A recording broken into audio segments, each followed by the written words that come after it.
All right, take 3, folks. We'll see. Got to trust but verify. This is the 3rd attempt on tonight's episode. We'll see.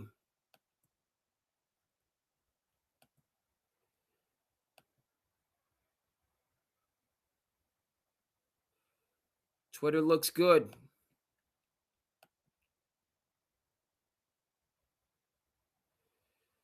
YouTube looks good.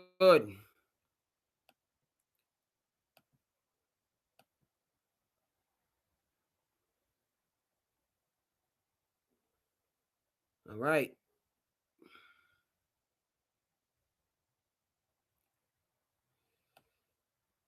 Twitter and YouTube are good for now.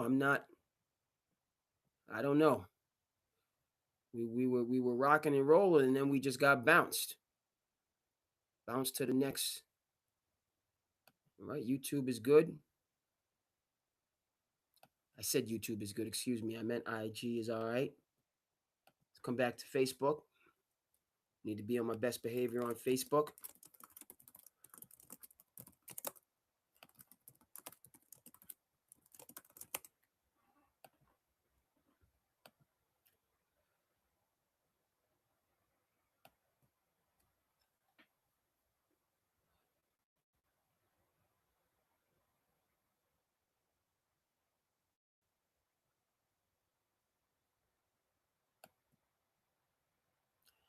All right, folks, this is take 3.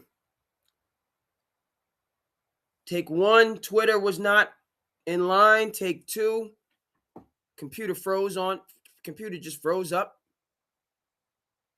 out the blue. Can't recall it doing that. But first time for everything, computer just froze on up. And now we're here, take 3. So apologies for those that were tuning in, trying to connect and get bounced. Got to tune back in, all the technical stuff. It is what it is. Got to roll with the punches, right?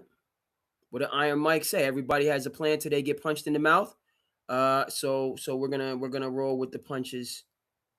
Again, you might have seen this, but to start an episode, I would be remiss if I didn't, you know what I mean, go from the genesis. We gotta. To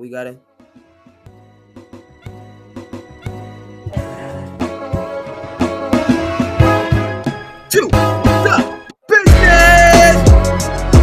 What's up, folks? I'm your host, Dave Cartier, artist known as Andre King. This is SandCity Sports.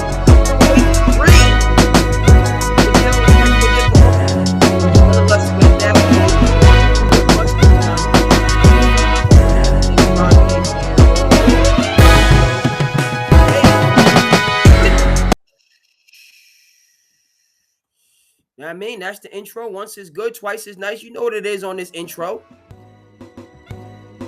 We get down on the intro. SandCity. Go.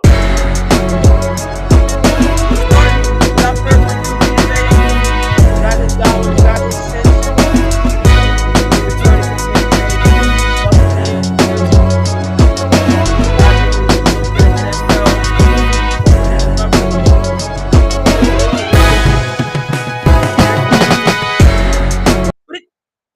And keep it moving. All right, folks. So without further ado, let's jump right in.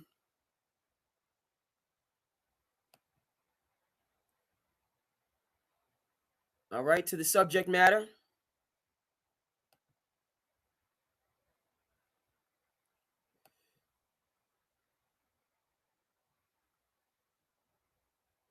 Your friend, my friend, our amigo, one Mr. Vita, signing back with Tampa Bay Buccaneers. 1-year deal.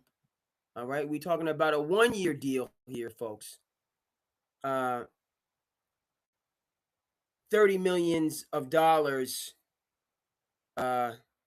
on the docket. All right, which for NFL lineman, Vita, 31 years old, $30 million in new money. I'm looking at this as a win-win. Okay? To begin with, NFL, what does it stand for? Not for long. Players with the shortest careers, longest term injuries. All right? You got to get it while the getting is good. Right? We already understand that they have non-guaranteed contracts, even though their game, NFL, dwarfs the other sports in terms of total revenue. In these conversations that we're having across sports leagues, folks in Major League Baseball kicking up dust. When I say folks, I mean the ownership class, about getting rid of a salary cap. Good luck with that. Major League Baseball, this is the national pastime, right? Shout out to Curt Flood. Okay, the sport where, you grew up with baseball. You knew the Babe Ruths, the Joe DiMaggios, the Lou Gehrigs, the Satchel Pages, the Josh Gibsons, if we're talking about the Negro. You grew up. Okay, but during all of this time of prosperity, the players left behind. Shout out to Curt Flood, who said, listen, players need rights. Players deserve rights. And this idea of free agency, they said, you know what they said to Curt Flood? They said, hold on a second. Pump the brakes right there. You can go. We're gonna exile you for speaking the truth. The whole truth, nothing but the truth. We're gonna exile you as an example to anybody else that wants to stand up. These are the roots of the strongest union in team sports. It goes back to Curt Flood. We need to get Curt Flood on the screen. What does this have to do with Vita? NFL players union, the weakest in team sports. There's no backbone for nothing. And we can say whatever we want to say. X amount of guys on a roster, only a handful of players actually making millions, the rest paycheck to paycheck. And they want to get that short-term money. They want to take hold of that low-hanging fruit instead of standing 10 toes down, all right, and bringing the thunderous is the adjective that I can think of, the gargantuan machinery of the NFL, most profitable league on the face of the planet, bringing that machinery to a halt and saying, no, we're not going to continue with this. We do want certain guarantees, privileges, rights. And, this show is not going to get back on the air until we receive those. Right? NFL players union, NFL players writ large, hesitant to do that. They have not done that as the other sports leagues have done. NBA, yes, lockouts. Major League Baseball, yes, lockouts. Okay? Not the NFL. All right, so the point is, Vita, who I got to know when TB12 took his talents down to Tampa Bay, when Tom Brady decided to, jettison the New England Patriots in the Patriot way and go off on his own. And people, meaning myself, were critical and had skepticism and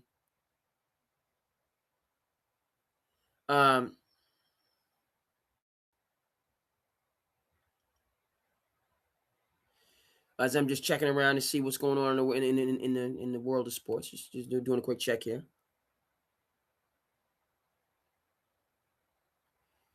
All right. Let's come back to it.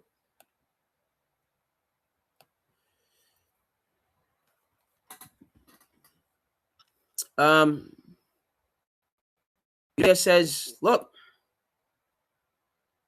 you might be able to strong arm this player. You might be able to strong arm that player. You get away with it here, get away with it there. I am unique, distinctive in terms of what I bring to the table. Football folks know this. The Stat Jazz verifies this. Okay, and so I'm stepping back, and I'm not willing to hear anything until either I'm traded to a team of my choice or y'all secure the bag. Okay, we learn in life, you get what you negotiate. Always put that out there for folks. Okay, if you're, I can't stand that, but hey, you got to get up, punch that clock. Okay, pay those bills. I understand that 100%, 1,000%. Right, a lot of folks, majority of folks, don't have the leverage of Vita. Okay, but it doesn't mean that at some point in time, the rest of us can't put our foot down and say, look, this isn't working no more. Either the company comes through with a little bit more, or I'm taking my talents elsewhere.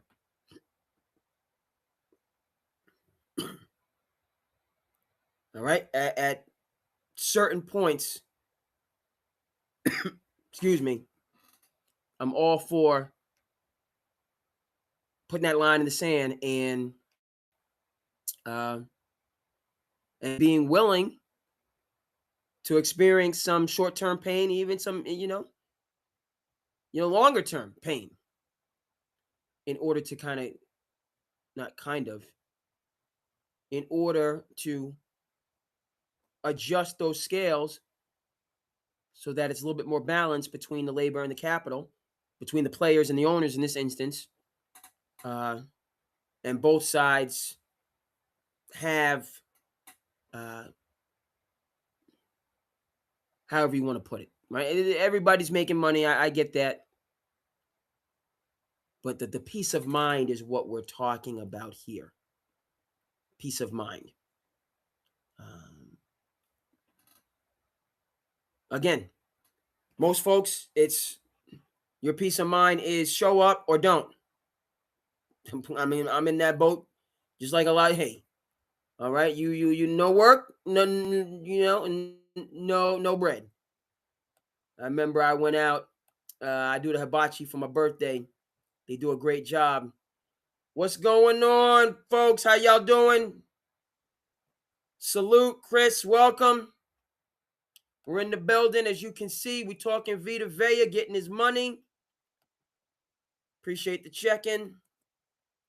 Again, you guys jump into the chat, and I will post it vis-a-vis the Riverside platform. Okay, with this new setup. So I appreciate you checking in. We're talking about Vita. I, for one, thrilled for him, and I love these instances where people say, no. Now, again, this is different. Let's clarify this, folks, than some of the load management nonsense, ridiculousness, preposterousness that we see in the NBA, where players get all their money, they're guaranteed money, and then what did I learn from Charlie Munger?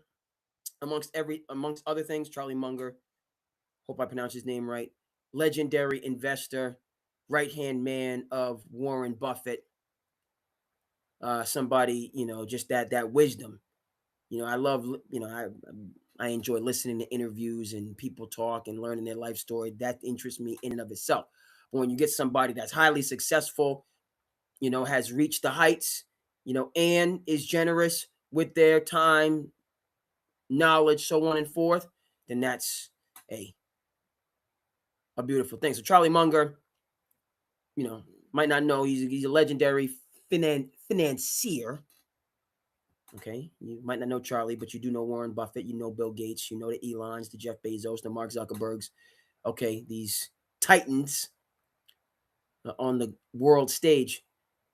One thing I got from Charlie Munger is he says the greatest emotion is not greed. It's not greed. Shout out to Gordon Gekko and Wall Street. It's not greed. It's envy. Bullseye. Okay.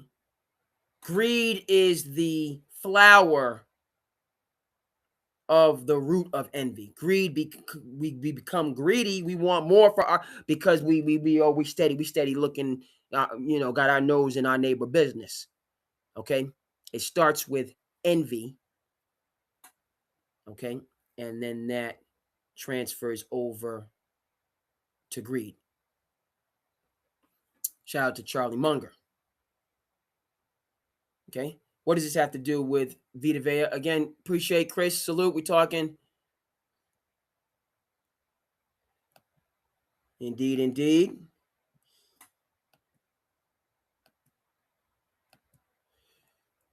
Yes, sir. Yes, sir. We in here. I appreciate that. We in the building. We in the building. Okay, let's shift gears. Let's get it. Let's get it. We talking Vita Vea. We talking about him getting all his money. You know what I mean? And we talking about, right? We talking about Vita Vea standing 10 toes down on business. Saying, look, man, this is my market value and you're going to meet my number or else. We get the sound effects here on SandCity Sports. Shout out to Vita Vea. He said, come through with my money, okay? Or it ain't going to be funny. Hey, hold on.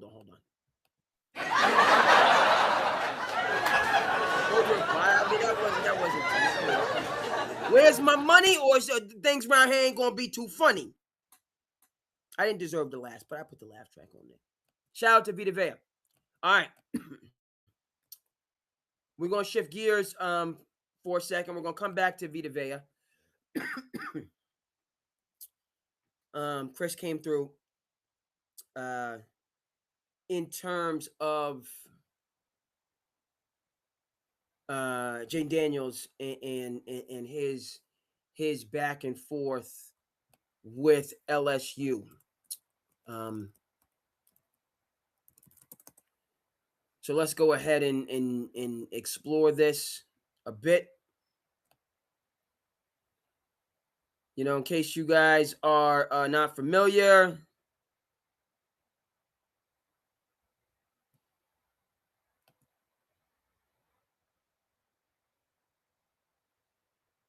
all right, let's get the art on the screen and we'll.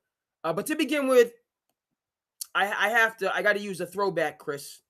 I got to use a quick throwback from my grandfather, the late great Herbert Colley, Herbie Derby. I got to use a throwback from the late great Herbie Derby. Jaden Daniels is out of his cotton picking mind. This young boy is out of his cotton picking mind. I said what I said. I understand the significance. I understand we're talking about LSU, and let's keep it 100 here, folks. We're talking about LSU in the state of Louisiana, a state that's home to the largest penitentiary in these United States, making it the largest penitentiary on the face of the planet. I'm talking about Angola. Shout out to Leaving Angola, which I got a chance to see at the Woods Hole Film Festival. Right? Hold on a dog on it. I did one thing. I should have done another thing. I should know better here, folks. I should know better. But I recognize there's a number of things. You know, we have. Let me just get the art right. Get it up on the screen. But Jaden Daniels, as far as I'm concerned, is out of his cotton picking mind with this situation. How I feel about it. We coming back to Vita Vea. We're gonna come back to Vita Vea. Let's get Jaden Daniels onto the screen here so we can dive into this situation.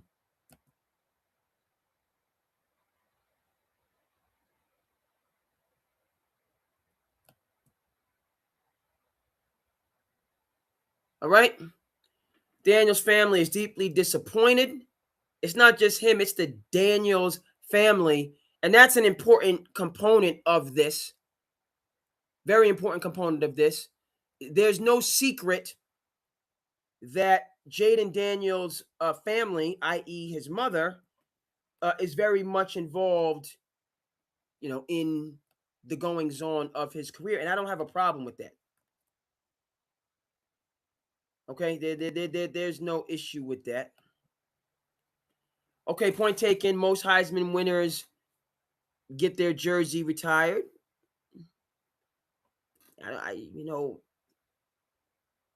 I can see it happening, and it may be something that takes place or has taken place. But the reason this is utter foolishness, so let's read the statement. Jaden Daniels' family is deeply disappointed and feels profoundly. They feel, okay, man. Profound. We're using big boy language right now. Profoundly disrespected by LSU's decision to give Jaden's number to another player. Jaden and his family had every reason to believe that his number would remain a meaningful part of his LSU legacy and would be honored and protected in recognition of his extraordinary contributions to the university. All right, Chris, your point. Most Heisman winners, you get the jersey retired. Point taken. Where did these individuals play while winning the Heisman? Jaden Daniels, you play for the Louisiana State University Tigers in the SEC. The LSU Tigers of national championship fame. In terms of the prosperity that Ed Orgeron and also Nick Saban brought to bear. Okay? This is a team in the nitty-gritty of the preeminent conference across college sports, the LSU Tiger. So first of all, respect to Jaden Daniels, he had a year. I don't know if he was the favorite to begin the year, but he won the Heisman at LSU. But you're talking about a football power. Is it on the same level as Bama? No, it's not. Might not be on the same level as Ohio State. But this is a football power in the in the NIL era. And I'm going to stand on business myself. Jaden Daniels, you had your signature season. You won a national championship. Are you the greatest quarterback in LSU history? Did you bring prosperity to LSU? Were you there for more than one season after bouncing around? Little bit of time at ASU, a little bit of time over here, a little bit of time at LSU. Did you put 4 years into the LSU program? Are you a Mac Jones that had to wait and get his opportunity to be the starting quarterback on a national championship team? Or did you parachute in for one signature season and then bounce? So we're using some strong language here. Deeply disappointed. Jaden Daniels, are you LSU born and bred? Are we talking about an Eli Manning going to Mississippi, Ole Miss? Okay? Or a Vince Young at Texas? Are we talking about somebody that's loyal to the soil?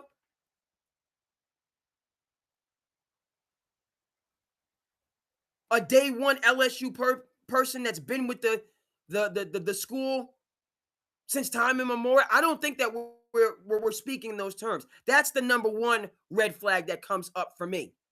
There's a number of them, but we'll say that first. You're using deeply disappointed, profoundly disrespected. I'm feeling some of those things based on who are you to LSU, Jaden Daniels? You didn't spend that much time there as far as I know. And you had your signature season, but did you go through some losses? Are we talking about a Peyton Manning situation where he came back for his graduate season at Tennessee because he wanted to, You know, the great Heisman race with Peyton Manning and Charles Woodson and Ryan Leaf. What go-through did you go through, Jaden Daniels, at LSU to feel this type of a way? Somebody please jump in and correct me if I'm wrong on this.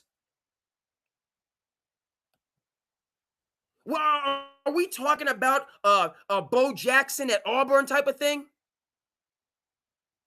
Are we talking about a Doug Flutie at Boston College type of a thing? Is that what we're talking about? In terms of what Doug Flutie means to Boston College football to this day, the pride of Natick, Massachusetts, or Bo Jackson at Auburn. You know, somebody that's from Bama, born and bred Bama.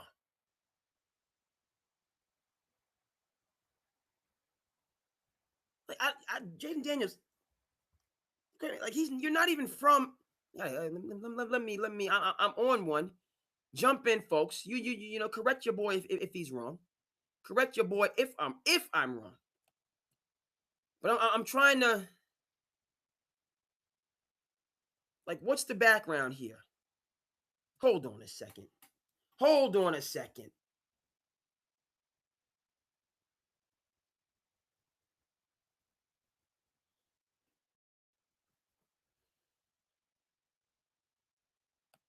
This man is from San Bernardino, California.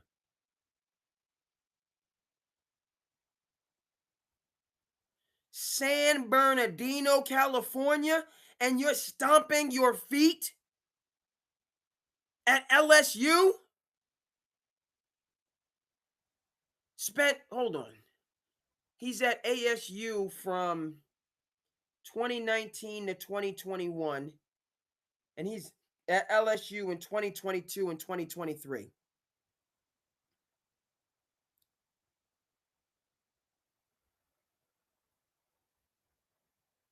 All right, so you spent half of, or more than half of your college career at Arizona State, close to where you're from, and then you head over to LSU, get that NIL bag, thrive under Brian Kelly's system, win yourself a natty, go on to be the second overall pick, and go on to the NFL. Great.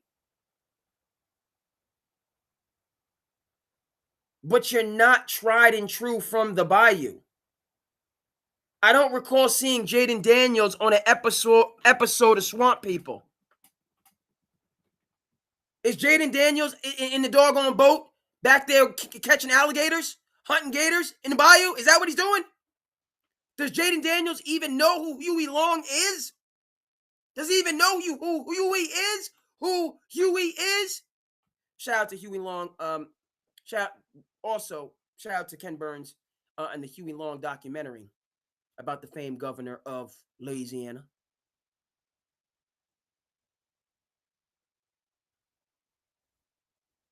So that's my first thing. You're not from there to be talking like this. And you're sounding like somebody, no disrespect to the left coast, from California that believes they deserve their flowers and the attention. What's next? You need a star on the Walk of Fame? You need a restaurant on Sunset Boulevard named after you? What's next?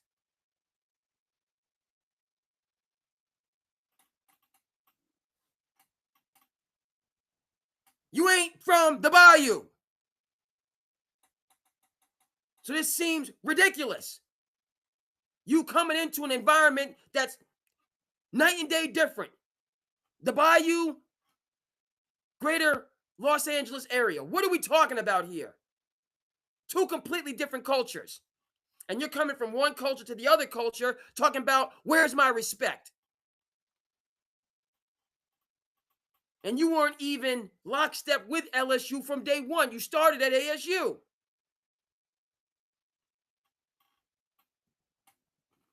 So that's wild, A.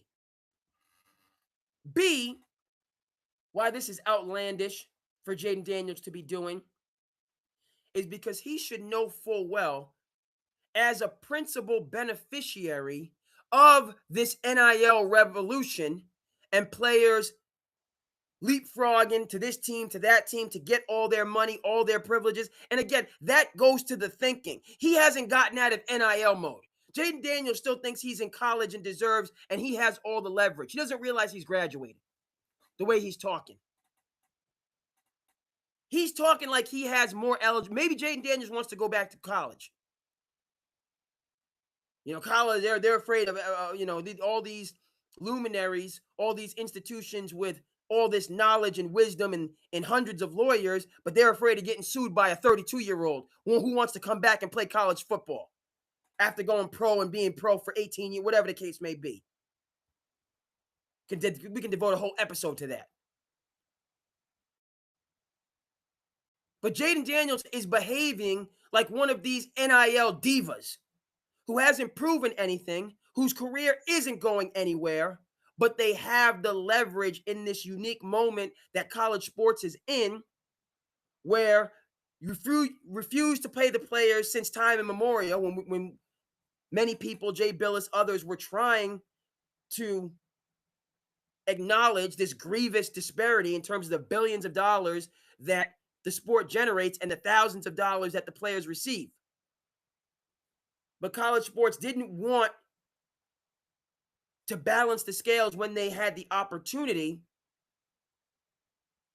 And then Pandora's box opens up. Shout out to the leadership of LeBron James. Shout out to the leadership of Gavin Newsom, the shop where the NIL revolution began, started in California, sweeping across the nation. I don't believe the current state of college sports is sustainable or in a good place. So let's be clear on that. But it is a marketplace and environment where players have tremendous leverage. They went from getting pushed around, told what they could do, when they could do it, to now they're the ones strong-arming the coaches, the universities, the boosters, and everybody else. So one wasn't advisable, and that other extreme isn't advisable. But Jaden Daniels is behaving as if he has all this leverage, like he's still an NIL darling. Check to see what's going on. Right. Heck is going on here? From Southern California, out there stomping his feet with the Cajuns, talking about what he deserves. He needs to get a good plate. He needs to get a good bowl of gumbo, get his mind right, and shut the heck up.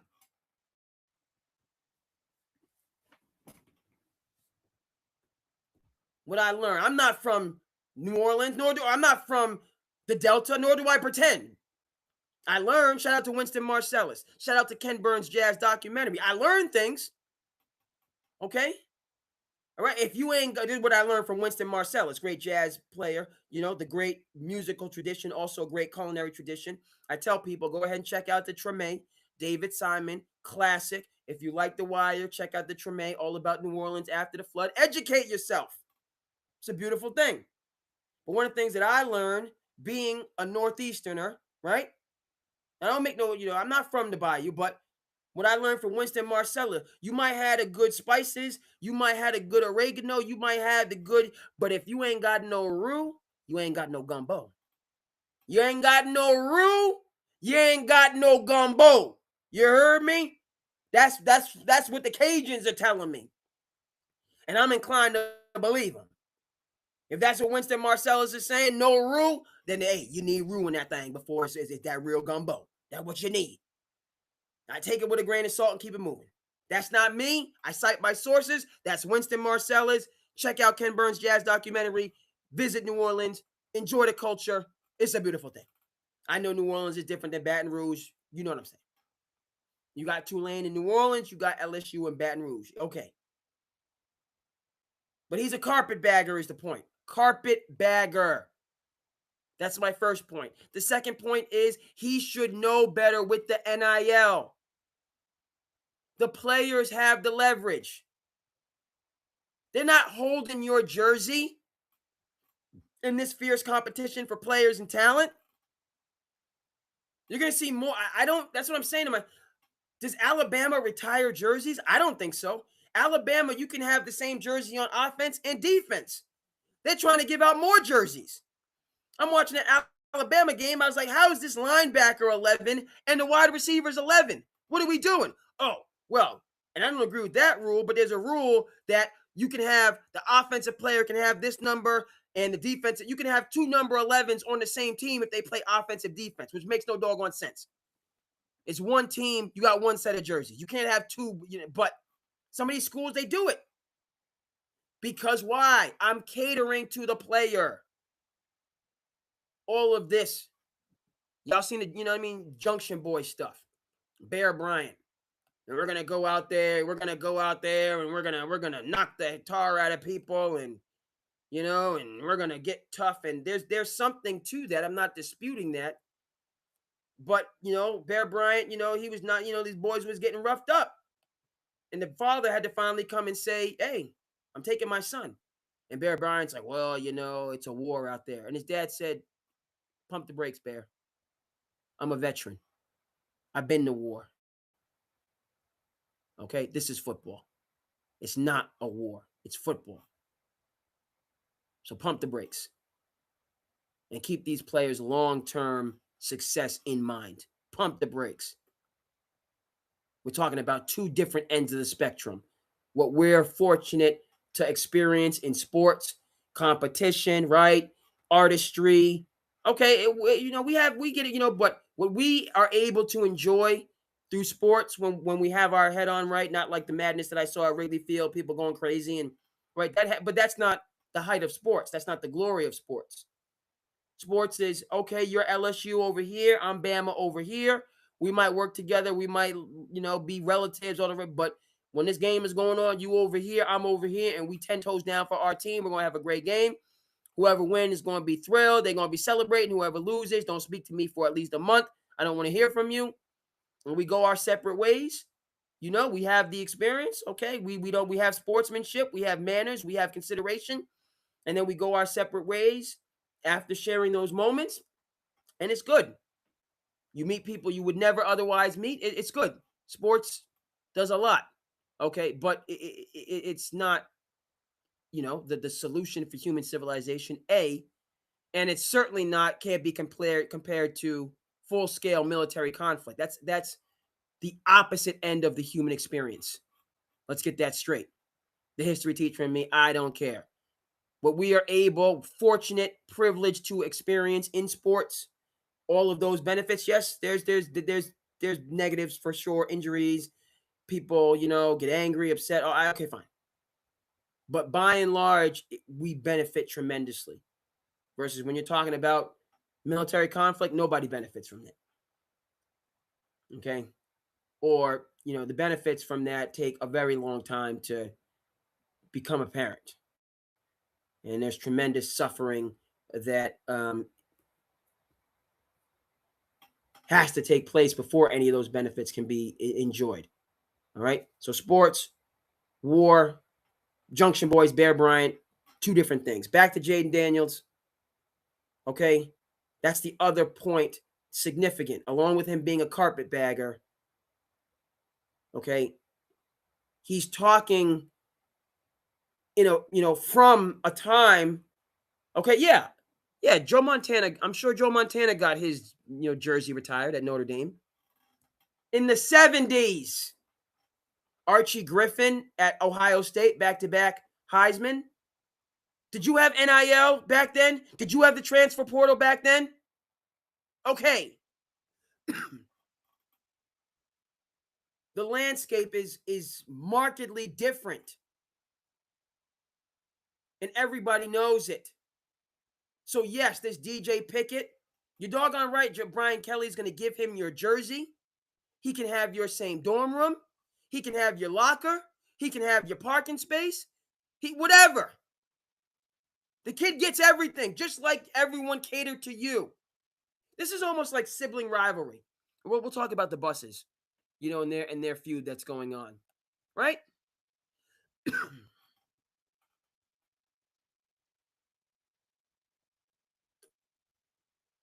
Okay, per usual, right? We got some serious commentary going on in the chat. some serious commentary that we rocking with here. Yeah, USC retires jerseys and all right. Okay, so now a couple things with this. If I'm not mistaken, Matt Leinart and Reggie Bush, one or both of them is loyal to the soil. Correct me if I'm wrong. They're SoCal folks that went to a SoCal school and brought prosperity. That's A. That's different. B, they actually made it rain at USC with national championships and had Vince Young not come through, we could be talking about multiple stacking natties. But they had a tremendous run under Pete Carroll. Okay? Now, USC,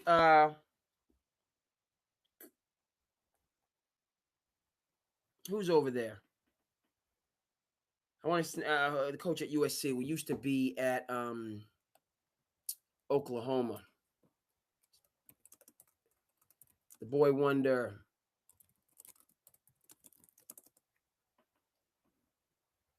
Yeah, Lincoln Riley. Right? I mean, did USC give Lincoln Riley the Godfather offer? Private jet for the rest of your life, for your family, what USC did, the contract that they signed to take him away from Oklahoma, ridiculous. You giving me, I got access to this private jet. As I understand, I think it's in perpetuity. I don't think there was like, okay, you could have access to this private jet, while you're on it. I think he's got those G14 credentials now for good. Or at least while he's there. I mean, that is, So USC gave him everything, the kitchen sink and more to get him from Oklahoma. All right. And USC hasn't been competing for natties in a couple years. So to the point, Chris, first of all, I think Reggie Bush and Matt Leinart have far more to stand on in terms of their jerseys being retired. And it's much harder of a lift to say we're going to give this diaper dandy those numbers. Similar to the situation going on with the Lakers, you would need, for me, those guys to sign off on it. And I would have no problem if they said no. They might say yes, right? I'm thinking back, Michael Irvin said, hey, Des Bryant, you can wear my number. You know what I mean? Des Bryant wasn't anywhere near Michael Irvin, but the whole theory that, we need this guy. He's going to be the next guy. So Irvin okayed it, and it went through. Des could have also chosen another number. So I don't think that's apples to apples. Jaden Daniels, in his case, for his jersey retirement at LSU, and one of the greatest duos in college football history. So no, I don't believe Jaden Daniels has any legs to stand on. And in the case of Leinart and Reggie Bush, they're prominent alumni. They understand what the deal is. Will they make an exception? Right? Do you have a Matt Leinart making an exception for a quarterback of, let's say, Caleb Williams' stature? Okay, my jersey's retired, but I'm going to let this guy wear it, because, we can see he's going to be a top pick in the NFL draft.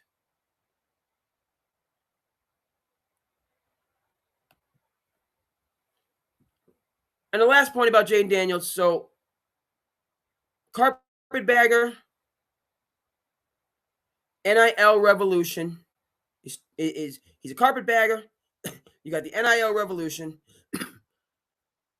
You don't get legend. You won one Heisman. Congratulations. Okay, it's a big deal.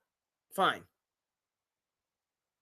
But he's not on the Mount Rushmore of LSU players, period. We know he's not better than Joe Burrow, Justin Jefferson, Jamar Chase. No, that all-time team. He would have been a backup on that all-time team that they had. And never mind going back through the years, all of the great players that LSU has had. He's not on Mount Rushmore.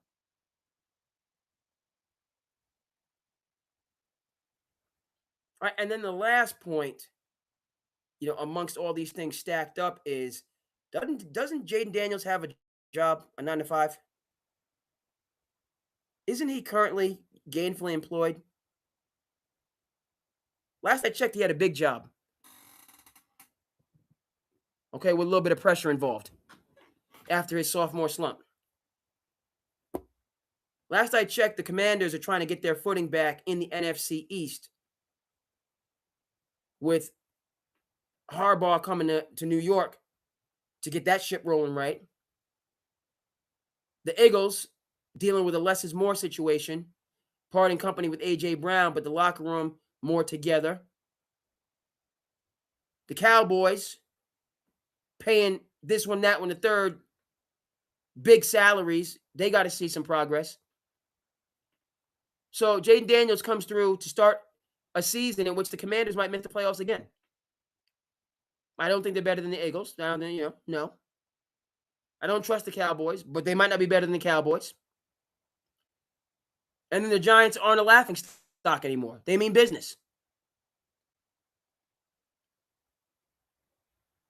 So Jaden Daniels is starting the season talking about what he's owed by an institution that he didn't really pour into. Yes, you had a signature season, as in one.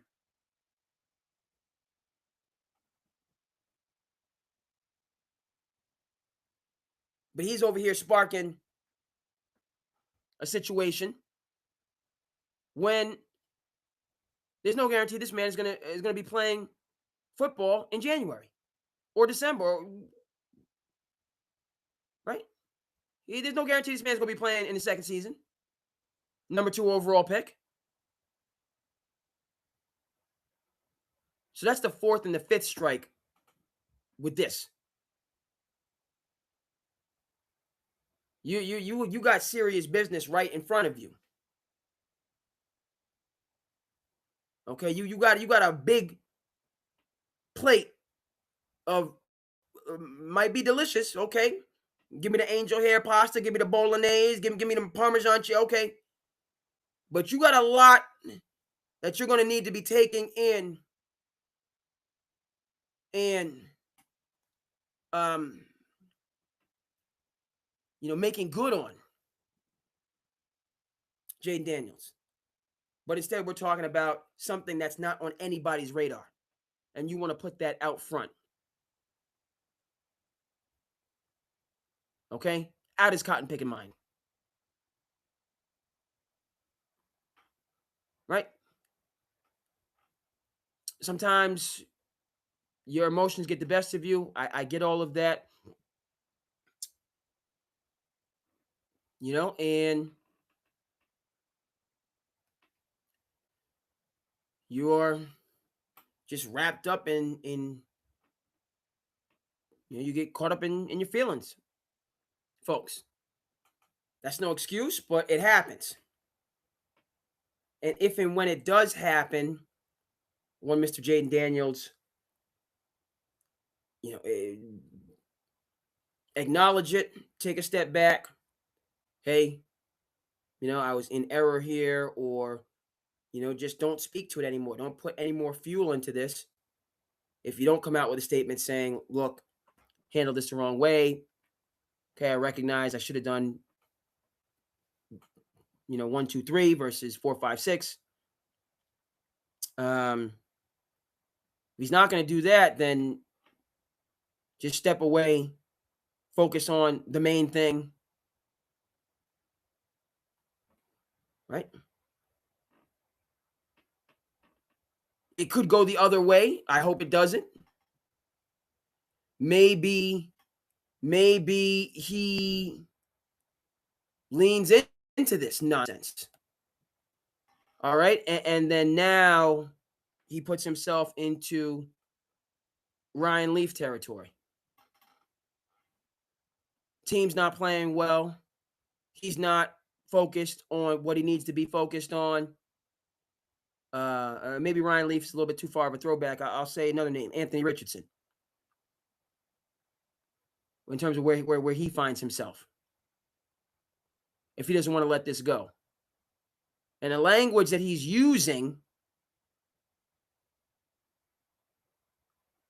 deeply disappointed, profoundly disrespected. His LSU legacy. What? One signature year that didn't contribute to any winning? Did you make it to the Final Four? Did you make it to the championship game? You had a good season. You put up big numbers in a explosive offensive system. Talk about his LSU legacy. This is Steve Nash winning the one MVP. Shouldn't have won back-to-back. Vis-a-vis the inflated numbers of playing in Mike D'Antoni's system. His LSU legacy. What legacy?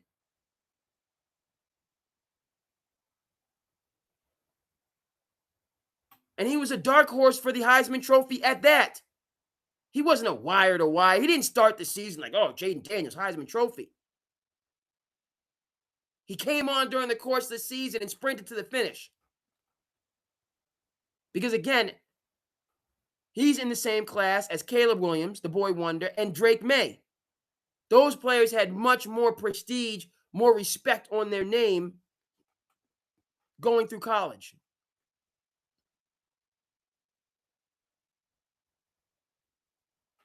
So, hey, Jeff Van Gundy, what did I learn amongst other things? My greatest right as a man is the right to change my mind. My greatest right. Shout out to Jeff Van Gundy. Miss him here in the Commonwealth. Okay, Jaden Daniels, you're all the way wrong on this. It's important to you. Keeps you up at night. I get all of that. Nonetheless, you're an intelligent person, Jaden Daniels. You have intelligent people around you. That's what you, okay, I realize your mom does your business, but you can talk to somebody in public relations. You can talk to somebody in media and marketing. This makes it doesn't translate whatsoever to the public. I haven't heard one person. I just got, all right.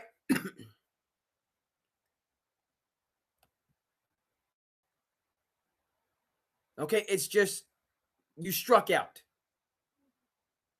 I don't see a base of people supporting you. I don't see the logic in what you're talking about, even if you did have people who were supporting you, which you don't. You don't have the buy-in from the institution in terms of the time served.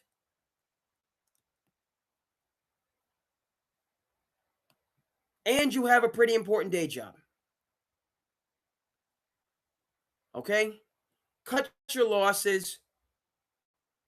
Either move the heck on or acknowledge the problematic nature in this stance and then move on. One of the two.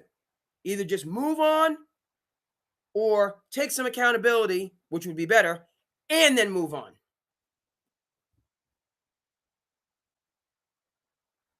And don't get X'd out of the playoffs. Don't have another disappointing season on top of all that.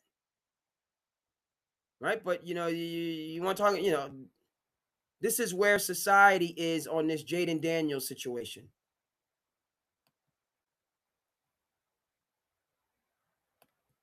Right? When keeping it real goes wrong.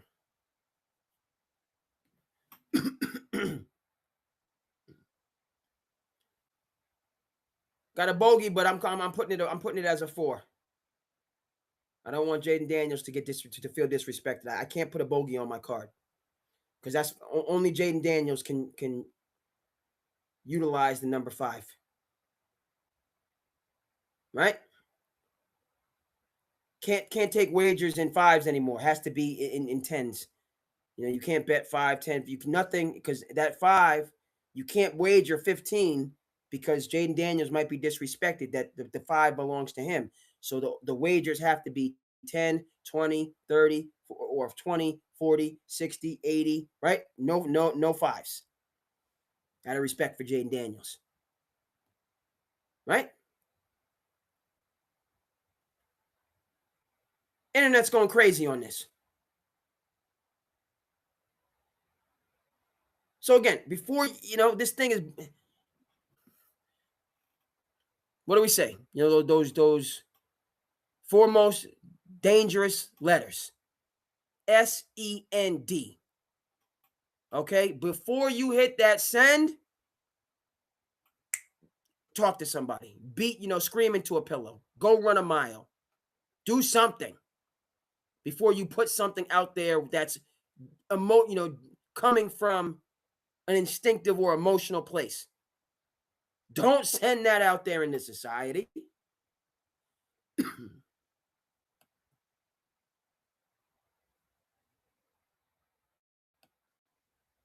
Right? Exactly.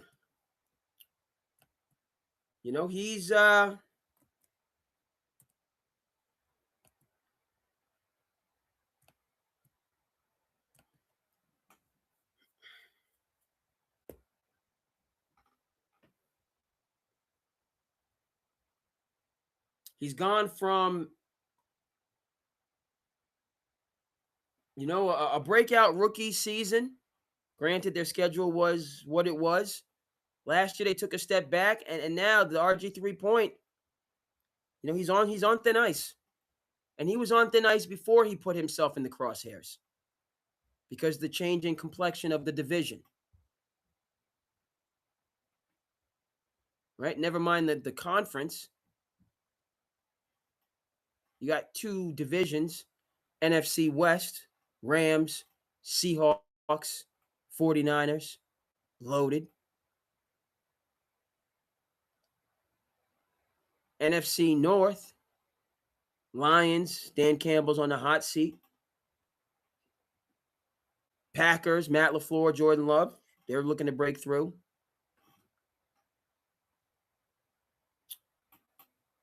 Vikings are looking to next year.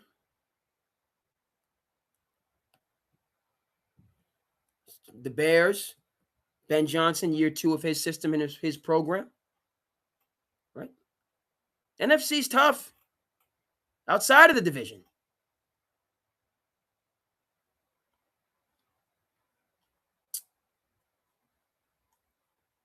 All right?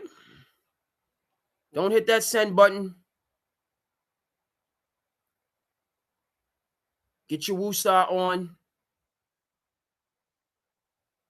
The pros are not college. You ain't got the NIL leverage like you do in college. These franchises invest a tremendous amount in you, and they're ready to kick you to the curb at a moment's notice.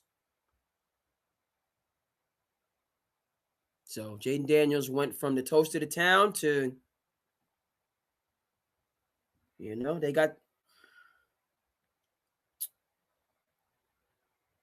got the eviction notice.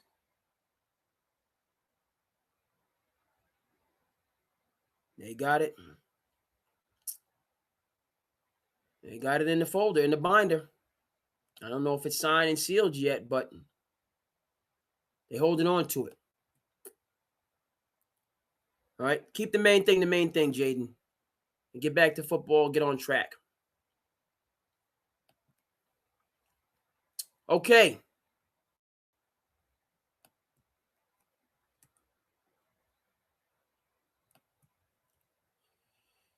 Didn't necessarily need to do that. I could have just said, boo-boo.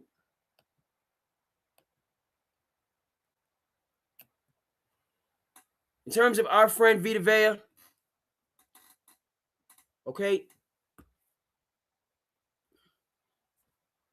love to see players get their market value, their money, what they deserve. The further question, what does this mean for the Buccaneers in the South.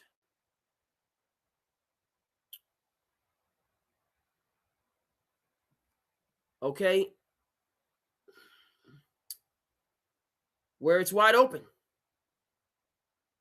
All these upstart teams, Panthers trying to get on their feet, Saints, same thing.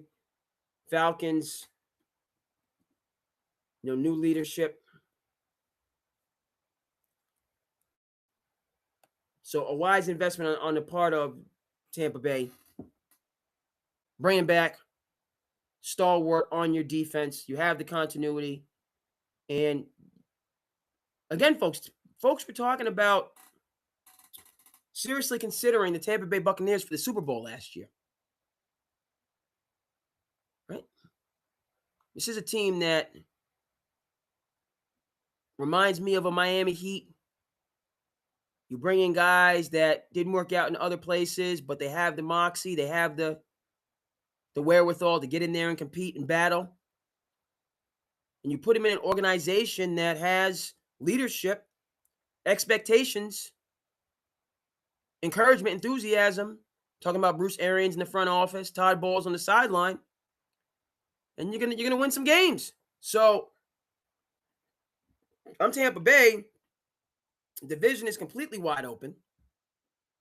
The weakest division in the NFC by far.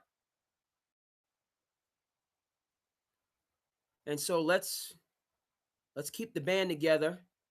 I know some folks are in there, Baker, he need, let's keep the band together. And you can win the division, put yourself in the position to get a first round bye, and then lock horns with some of the. Right, I don't think the Tampa Bay is a top team. I don't put them up there with the Seahawks. I don't put them up there with the Rams. Don't know if they have the talent as a team like the Bears. Experience as a team like the Eagles. But all that can go by the wayside in the second season if you arrive in the playoffs healthy and hungry, which there is a clear pathway for the Buccaneers to do. So, appreciate. What's up, Phil? Drico Sports, I see you on the IG.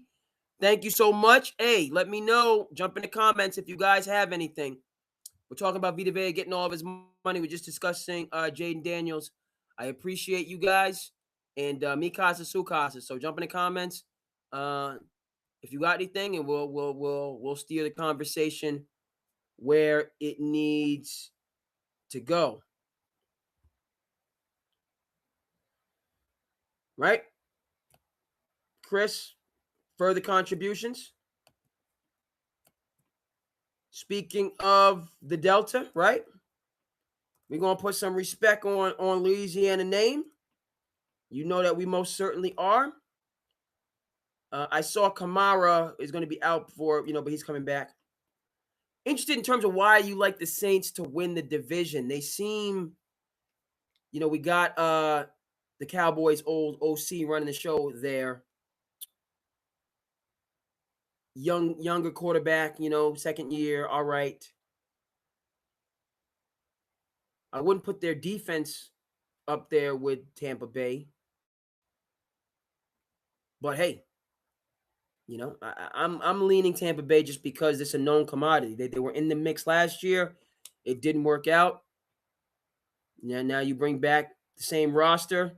Again, these other rosters are building. I got to get you the Panthers. You're building. You're learning to win. Saints, same thing. Falcons don't know who the heck they are. All this talent, but no direction. Honestly, I feel like the Falcons are the most talented team in the division. I feel like the Buccaneers have the strongest organization.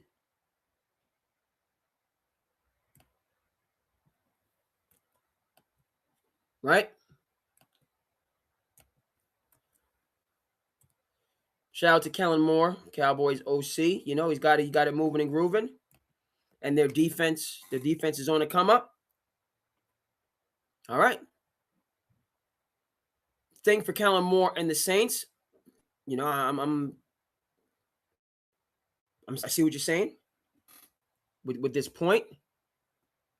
But have they played in meaningful games? That's why I'm favoring the Tampa Bay Buccaneers, who have played in meaningful games. Never mind the Super Bowl run. So you got guys that have gone all the way to the top of the mountain, but they've had expectations on them where the Saints are all right. But okay, let's take a look at the Saints. That's really good. Let's shift. Let's take a look at the NFC South and see what's going on with the Saints. Kellen Moore, his program.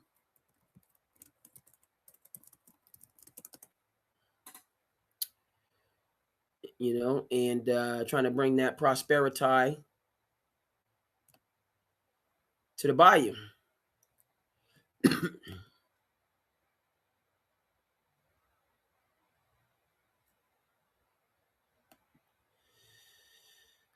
So we talking about Vita getting the money.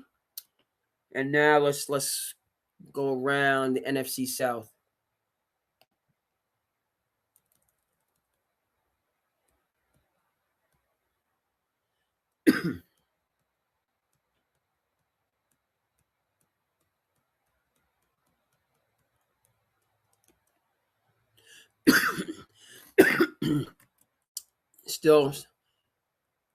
Still the remnants of the cold that I had.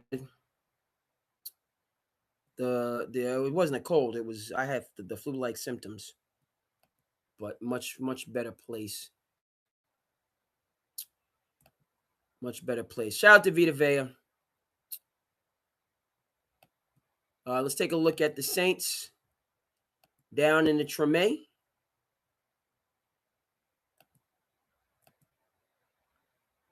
Get their offense rolling. Get a defensive identity going on. Let's take a look. Again, appreciate those on the different platforms. Jump in. Me Casa, Su Casa, SandCity Passion Project. We doing it.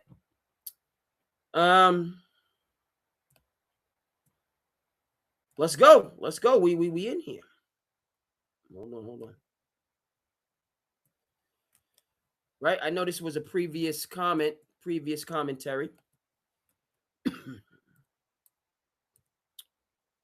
But I think it's applicable. Some of the previous points, but it's applicable to what we are discussing. Right?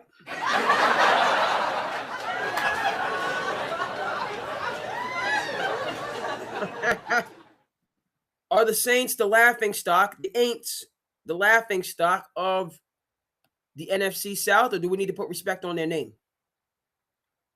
Let's take a look. Because we have an early matchup. Hold on. No, it's not early in the season.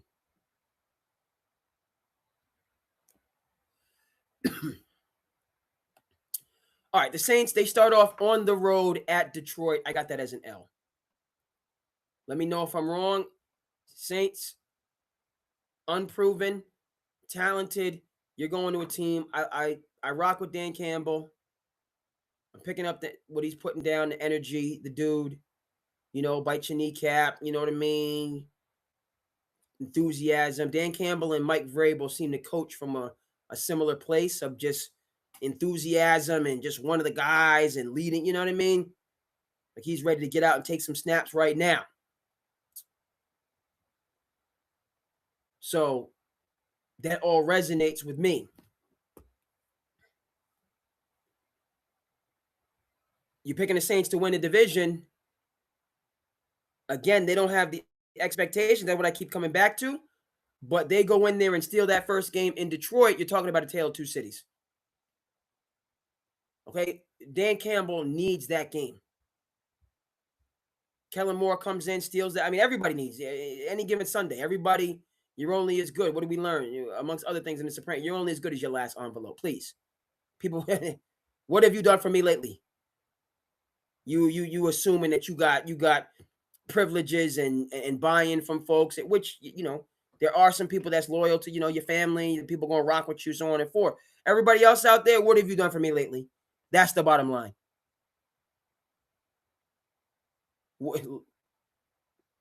Now I don't want to hear about what it was a year ago, 2 years ago, 5 years. What have you done for me lately?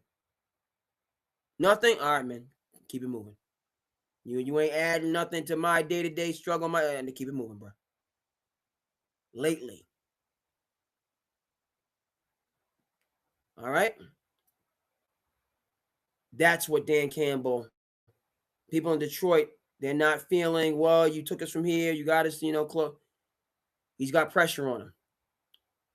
Again, I rock with him. Say it again. Rock with Mike Vrabel. He's had his issues off the field. I like them both. How they get down is a winning formula, but he has to get this game. Whereas Kellen Moore can kind of, second year. But if Kellen, this could be one for him to steal, and then you're talking about two ships moving in different directions. Lions start off with a loss to the Saints. The drum beat is going to be there. But I favor the Lions in that one. They got to go on the road. Then they got to go to the Ravens. Week 2 on the road. I got them starting 0-2. 2 games with teams that are in transition. New leadership for the Ravens. The Lions, they're still thinking about that second half on the road in San Fran. Okay? So they can steal them, but I don't have them. I don't have them favored. Okay. What's next up? Point that was made in the chat.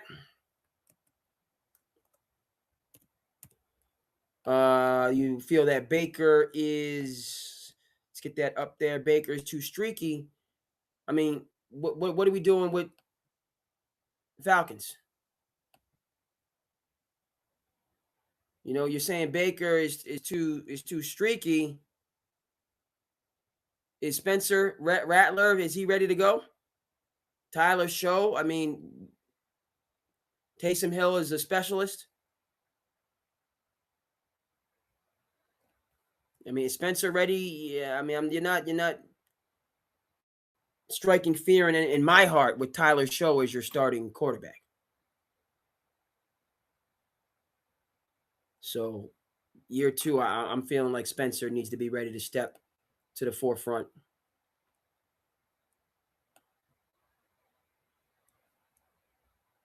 Oh, hold on. Let's take a look here.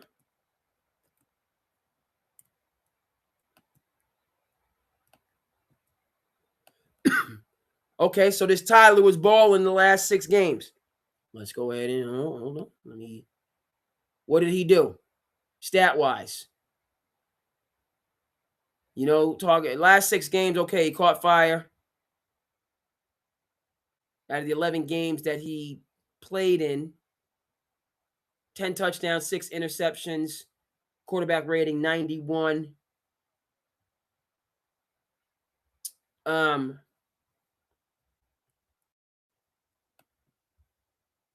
Duly noted. But again, so the point is, the argument is that Tyler is going to outduel Baker. Or Tyler is going to outduel Michael Penix. This quarterback is on the come up, whereas these other quarterbacks, and Penix is young, new to this, but Baker has scratched and clawed for the standard that he has in the NFL. So if I'm Baker Mayfield, I mean, again, his whole attitude, undrafted or walk on or however you want to put it, I don't care what this Tyler character has been. I cannot lose to this person. Just like the Lions and the Ravens cannot lose to the Saints to begin their season. These are teams with pressure. So in terms of what you're saying, Kellen Moore, he's got this offense rolling, the defense is stout. That's what I'm going to need. I'm going to need them to have to steal one of those 2 games to feel differently about them. They're going to have to steal one of those 2 games.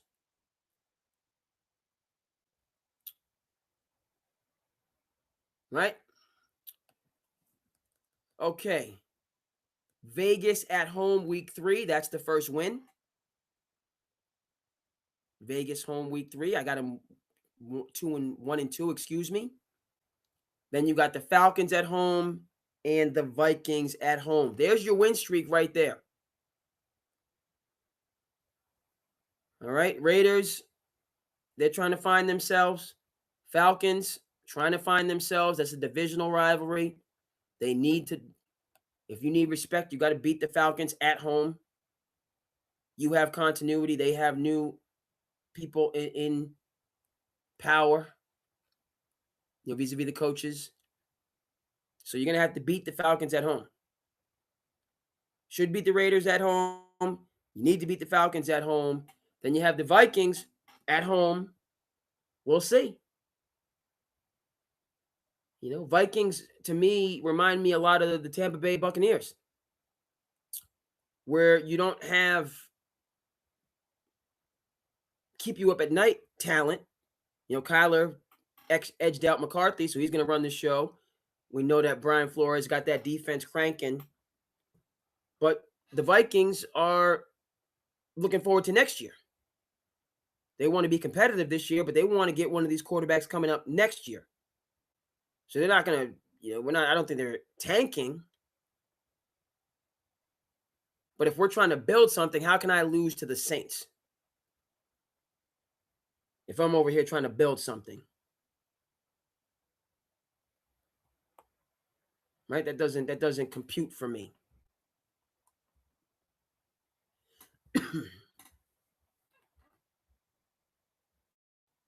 Again, you're going to have to show and prove.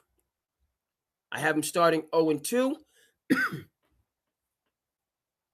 Even money against the Raiders, even money against the Falcons. Slight underdog against the Vikings. But a winnable game. Then they got to go on the road to New York. Again, two teams trying to find themselves. You got Pittsburgh at home. Aaron Rodgers' swan song. Should be able to get Pittsburgh. They don't strike fear into my heart. Cleveland at home. That has to be a win. Carolina at home. Should be a win. Divisional game, rivalry game. Bears on the road. Loss. Bengals on the road. Loss. Packers at home. Loss. Carolina on the road, toss up. Tampa Bay on the road, toss up. Arizona at home, W. Atlanta on the road, toss up. Tampa Bay at home, toss up.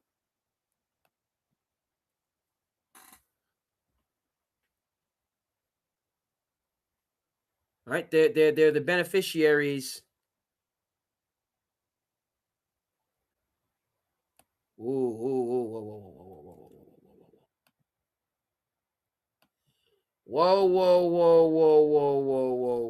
Funny how? Funny? I am.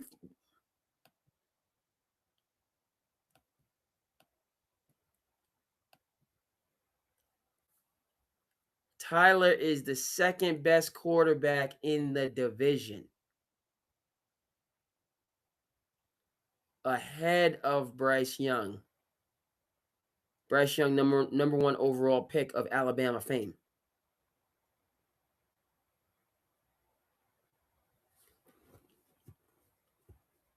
So Baker is the best quarterback, but Baker on and off. You don't know what you're going to get. Then we're going Tyler Shough under the capable leadership of Kellen Moore as the second best quarterback ahead of Bryce Young, which is wild. Not saying it's not true, but talking about Bryce Young, the only number one overall. Well, Baker's number one overall pick too. Let's put some respect on Baker's name. Undersized quarterback, number one overall. All right. And then Michael Penix. Who knows? Traded, up to get him and gave away this, that, and the third.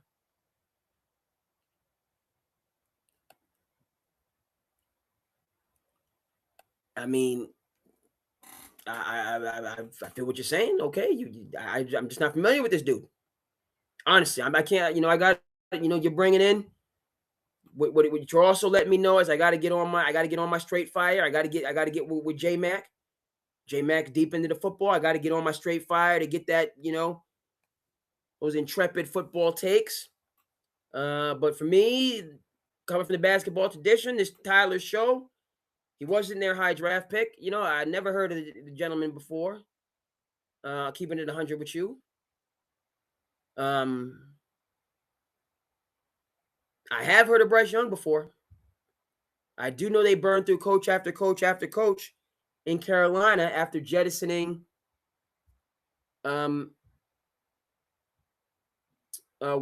Steve Wilkes, who came in after Matt Rule. Steve Wilkes had Carolina playing good ball, but he wasn't the heir apparent. So you got rid of him, and I don't know if Carolina's won since.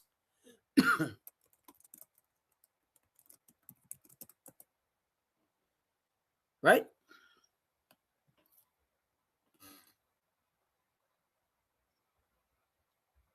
I'm gonna have to tune into this.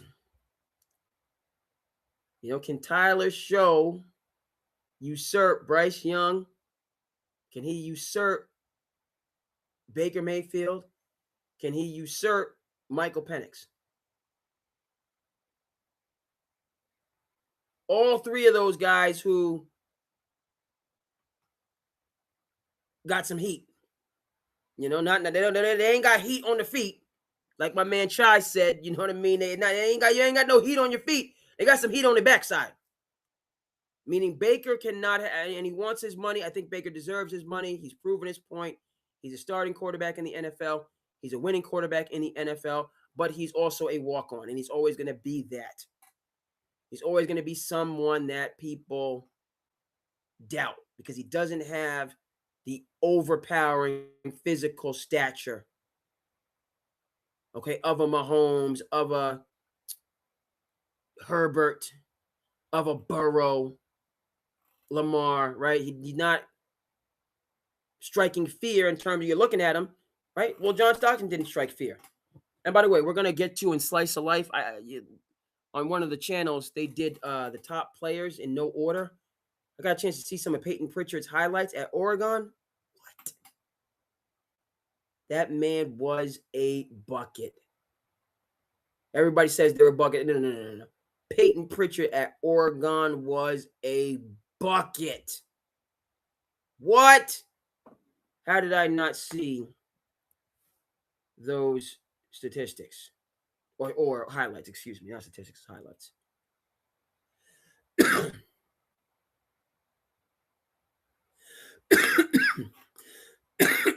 Excuse me.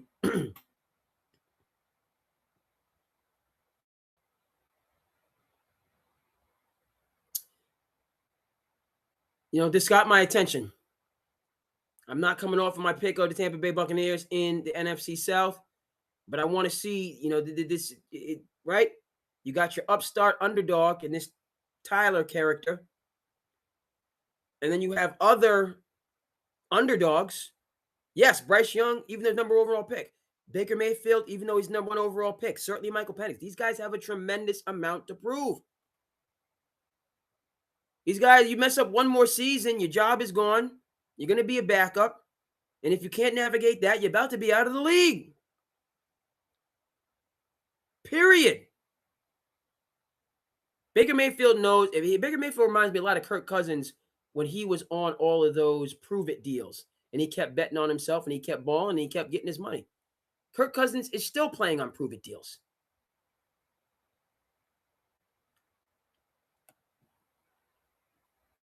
Right? So these guys aren't taking games off. They're not underestimating anybody.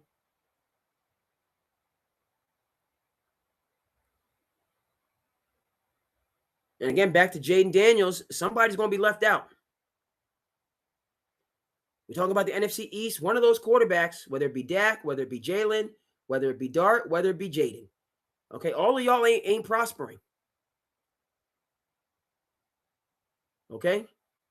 Dart has a little bit of, first year with Harbaugh, but it's year 2 for him, so he's got to show well. Jalen, are you a Super Bowl winning quarterback? Are you that guy, or are you just a guy, a game manager? Maybe you're better off being the game manager and winning instead of pressing and losing. I don't know. Dak, he's got all this money. He plays for the star. Iconic franchise that, they have this iconic franchise without expectations because They haven't won, and they don't seem to revolt like I think they should, which is wild. So I got Tyler being left out in the NFC South. I got him. I got Baker rising up. I got Bryce rising up. I got Penix rising up, and I got Tyler getting the short end of the stick. Chris knows ball, says this young man is ready to break through. Okay, but he's gonna have to take it.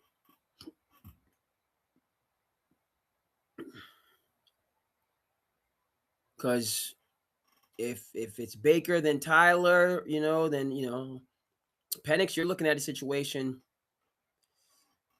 Penix gonna be in the same boat as JJ McCarthy. He has another failing season. Now you're done. We made a mistake. Go get that clipboard. All right. You're gonna be in Mac Jones land. Go get the clipboard. We need you in case but we don't need you. We need you just in case. I think Bryce has another year at least before Carolina cuts bait, but that's gonna be he allows Tyler Shough to steal his thunder, and he's Bryce Young of Bama fame. They might give him another year. Keyword might, but Bryce Young might be on that Tyler. He might be on that Kyler mode. He has a bad. He gets usurped. He might be on that Kyler mode. That we're done. We made mistakes. We made other mistakes. They shouldn't have got rid of Steve Wilkes. I'll keep coming back to that, but no. Some guy named Tyler Shough is over here out playing the number 1 overall pick. We're done. We're done. Go get that clipboard. Go get that clipboard, Bryce. Okay. Get ready to clap it up. All right, Coach Clapp.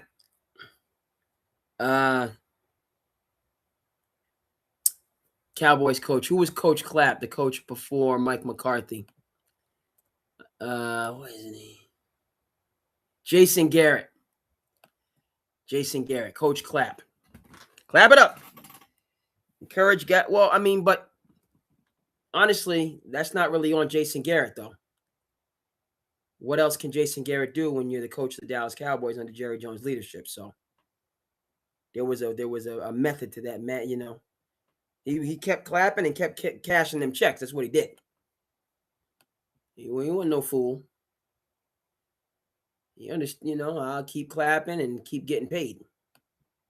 And then when Jerry finally come to fire me, I'll go somewhere else and run their offense and go from there and be good. So that Coach Clapp.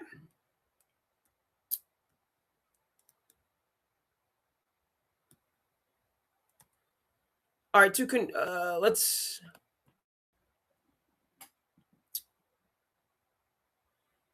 So Chris has the Saints. I got the Buccaneers.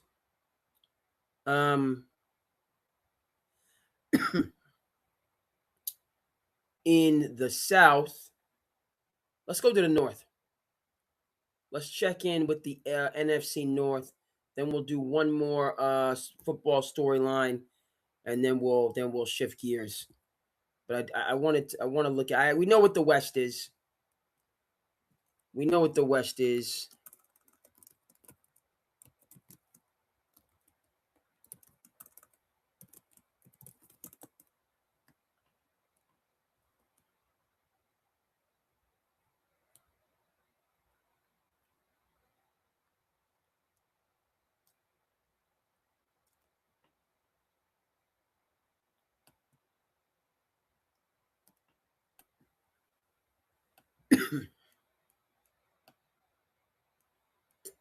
So let's take a gander at the North. Then we'll look at one more topic, and then we're gonna keep it moving and grooving. SandCity Sports by for the fans. Come on in, rock with your boy. Share some community. How's everybody doing? Y'all is good out there. Everyone is good. Let's just take a look. Twitter is good.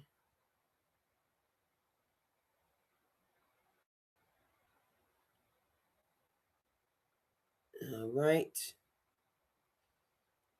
Let me. This is good. Oh, Facebook is good. IG is good. A couple people. Hey, what's going on? What's up?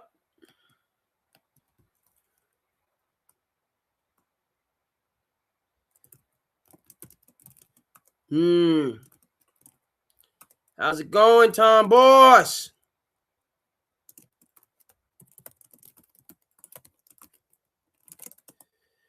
Yes, indeed. We got folks checking in on the IG. It's good to see you. Let me know what you think. Jump into the comments. We're talking. We're NFL right now. We're discussing the NFL. Took a look at the NFC South. Chris, vis-a-vis Vita YouTube, has the Saints. I have Tampa Bay in the South. Got the Panthers led by Bryce Young and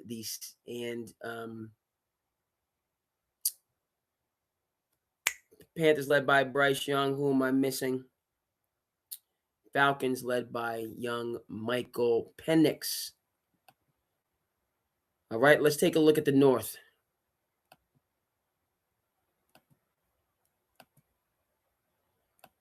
All right, Dan Campbell had it going on, but he can't call himself the king of the North. He ain't no Jon Snow right now. Can't do it. He's no king of the North. Not at all. But the question is, who's going to prevail in the NFC North?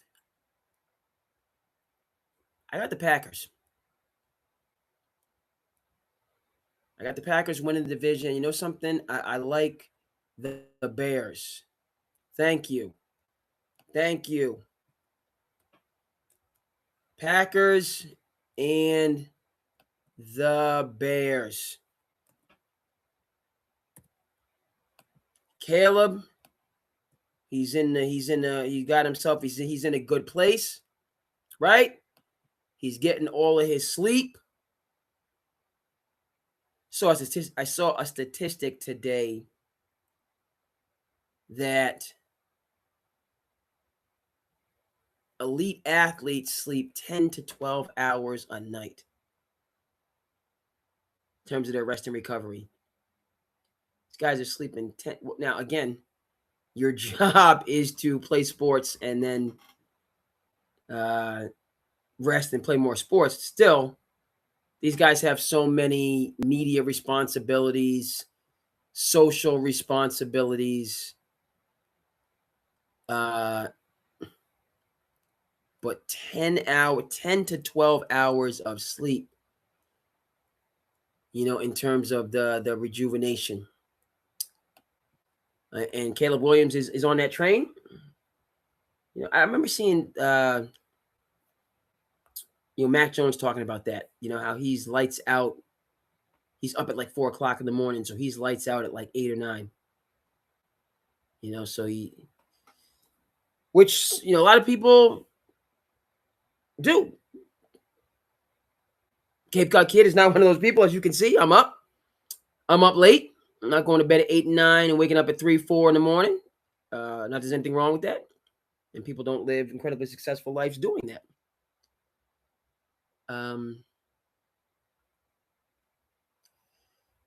It's not my cup of tea, but it's certainly other people's cup of tea, and it's a good thing. It's a beautiful thing. What does this have to do with the Lions? Mr. Caleb Williams looks like he's coming in this season ready. He has the leadership with Ben Johnson to direct him, and he's ready to take hold of the expectations surrounding him from day one. So you have the Packers, who have been doing it consistently. You have the upstart Bears, who talented together on the same page. Never mind the issues that they're dealing with in Chicago relative to the location of the Bears, possibility of them leaving Chicago, which I don't agree with at all. But, the back and forth that's taking place in terms of, you're going to build a whole new stadium and you want all sorts of incentives and relief and all the rest of this stuff. But at the same time, you do need to give something back to the community. You do need to return something to the taxpayer. I think that that's valid. And I believe that's what's undergirding the Bears moving out of Chicago. Other people might take that in a different direction. I feel, and again, folks, we'll get to the Lions. It is understood that you and me, I'm not going to speak for you because I know y'all got a lot of talent out there in television land and you're doing tremendous. I'm just speaking for me. Okay, I'm striving to be a working class hero. That's what I'm. That's what I'm on. I'm on the working class hero mode. Work a day, grind. I had time for my passion project, beautiful thing, but I'm doing the working class hero thing. It is understood that it's the working class heroes that pay for these stadiums. These costs are for lack of a better term, pushed down to the taxpayer. Never mind the subsidies and incentives that these organizations get, A, B, C, X, Y, Z. Just making that clear. In many instances, not all, but, we love sports and we love our team, so on and forth. But again, these are multi-billion-dollar organizations. They have plenty of money. They have plenty of money, right? And when the different leagues, I say I appreciate folks. we got some folks on the IG. I appreciate y'all. Jump in the comments. We doing what we doing. I see y'all. You know what I mean? It is what it is.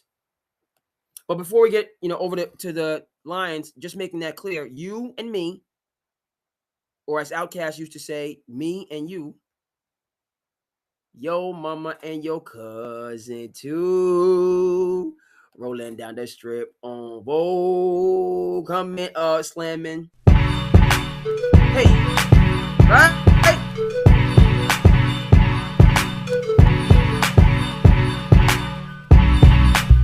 I know this is not Outkast, but you get what I'm saying? Hey.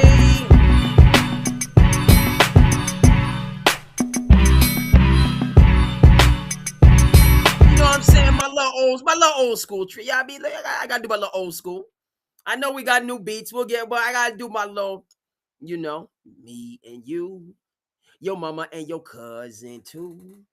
We rolling down the strip on Vogue. We coming up, slamming Cadillac door. That elevators right there. Elevators. Shout out to Outkast. Elevators, which is in between. I don't mind telling you. Elevators, which is in between Rosa Parks. Yeah, baby. Yeah. You know what I mean? That Rosa Parks, that push that bus. Right? That was a little bit too much for people. I remember I played that. See, you know what I mean? I remember I played that Rosa Parks when I was young, and that was a little bit too much for someone, you know what I mean? There's a certain, everybody has different tastes. I remember the first time I played that Rosa Parks when we was riding out from, and that was a little bit much. But shout out to Rosa Parks, Elevators, and then the original smash hit for Outkast, if y'all remember. All the players came from far and wide. That Players Ball was the original smash hit for Outkast. So we had Players Ball, we had Elevators, and then that Rosa Parks came through a couple years later, hit after hit after hit after hit. Right? All that again, we hope that the working class heroes out there, that's you guys, are doing good. And just recognizing that NFL, you're making plenty of money. You got to give the taxpayer some relief here and there. I said what I said. and throwing a fit and saying you're going to move a team out of a historic location because, they asked you to compromise. But anyway, the Bears are dealing with that. I think they're going to deal with it effectively. They're going to keep the Bears in Illinois, in the greater Chicago area. It's going to be a win for everybody. Okay? I rock with Dan Campbell. This man's on a hot seat. And you go from feast to famine, baby. You get that just that quick. Had it going on, was about to go to the Super Bowl. Guys didn't want to step up. No, I don't put it on Dan Campbell. He kept dialing it up, going in for it on fourth down. Those plays were there. Guys dropped balls.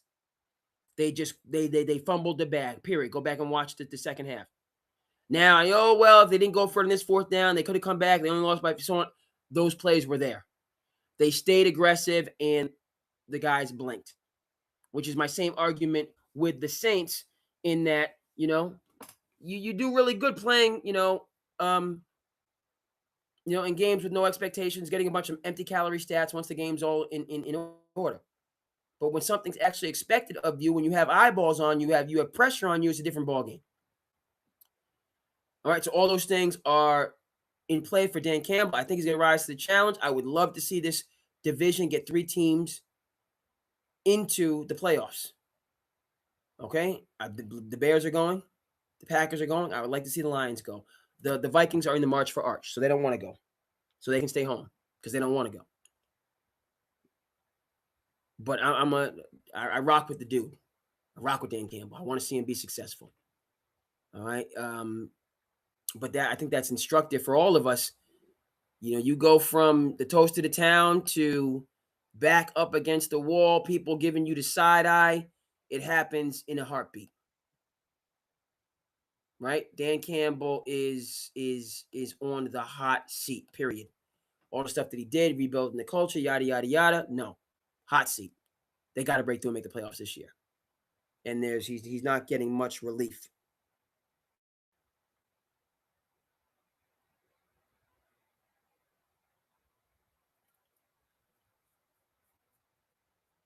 Let's take a look. Okay. Again, they start with the Saints. Should be a win. Got to go on the road to Buffalo. I'm checking that off as a loss, 1-1. Jets at home, dub, 2-1. On the road at the Saints, 3-1. On the road at the Cardinals, 4-1. Packers at home, I'll give them that 5. And then they got Packers at home and Vikings at home. So they got a favorable start to their schedule. All right, Saints at home. And again, if you're believing in the Saints, you're saying the Saints can steal that game. I don't think so. On the road to Buffalo, that's going to be tough. I favor Buffalo. They can steal it. But then you got the Jets after that, and you got the Jets, the Panthers, and the Cardinals. They got 3 games where they're favored. 3 of their first 6 games, 3 of their first 5, 4 of their first 5, they are decided favorites against the Saints, Panthers, Cardinals, and Jets. All right, the divisional game, Packers and Vikings, toss-up on the road at the Dolphins. They're rebuilding, victory. Patriots at home, toss-up, but you got them at home rather than on the road. Buccaneers at home, toss-up. Bears at home, divisional game. On the road at the Falcons, should smack them. Titans at home, dub. On the road at the Vikings, toss-up. Giants at home, again, they're upstart team. I favor them. And then the Packers and the Bears on the road. So, yeah, they got some battles. I noticed that they're not facing off against the NFC West. They're not playing the Rams, Seahawks, and Niners. Okay, that's a dub. Excuse me.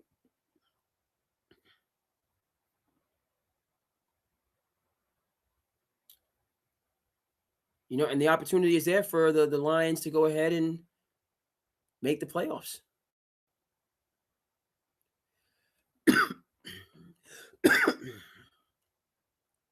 Which I'm for. I want to see the dude. I want to see the dude in the playoffs. I want to see Matt LaFleur in the playoffs. I want to see Ben Johnson in the playoffs. I want to see Kyle Shanahan, Sean McVay, and McDonald. The West and the North, I got no problem with them both getting 3 teams in the playoffs. The Buccaneers can represent the South, and then does that mean if the West and the North get 3, that the NFC East is only going to get 1? Only going to get 1? It's only going to be the Eagles, Cowboys, the Commanders, and the Giants are going to be on the outside looking in? Could be. All right. So I'm for spreading the wealth. And if it has to be that way, right? If the Cowboys have to miss the playoffs, well, they're used to that. The Commanders have to miss the playoffs. Jaden Daniels, get your mind right. Giants have to miss the playoffs. They're building for the future, so it's not as big of a deal. I'm for the South and the East getting 1 team, and the West, and I'll say that again, the West and the North getting 3 teams apiece. But they got to win the games they're supposed to win, and there's no half stepping. Dan Campbell, you mess around and let the Saints steal your thunder. You mess around and lose to a Jets team who you should beat, but you're talking to another, you're up against another desperate man in Aaron Glenn. Right? The Lions are favored in these games, but they're dealing with some desperation. Kellen Moore still has time. He's not desperate. The new coach in Buffalo is desperate with a brand new $2 billion stadium and coming in after Sean McDermott. He's desperate from day one. Aaron Glenn with the Jets is desperate. Okay, Panthers, right? That whole regime is about to be out of there. Cardinals are rebuilding, so they're all right. Packers and Vikings, divisional battles. Dolphins, new regime, no expectations. Mike Vrabel certainly needs to keep things rolling in the right direction. After the offseason he had, Buccaneers, first-rate organization, no love lost there. Bears, same thing, divisional battle. Falcons, pressure. Penix, playing for his place in the NFL. Titans, rebuilding, okay, but you can't lose that game. That's a trap game. Vikings, divisional battle. Giants, again, not an easy out with Harbaugh. Should win that game, but Harbaugh will steal it from you. Okay, and those are the type of instances, you lose that game to the Giants, you let Harbaugh and Campbell, you're done. You got to win these games where you're supposed to win. Your leeway has dissipated. It's dissipated. Bears and Packers on the road to finish the season. Divisional battles. It's there for the dude, but there's no more messing, no more messing around whatsoever.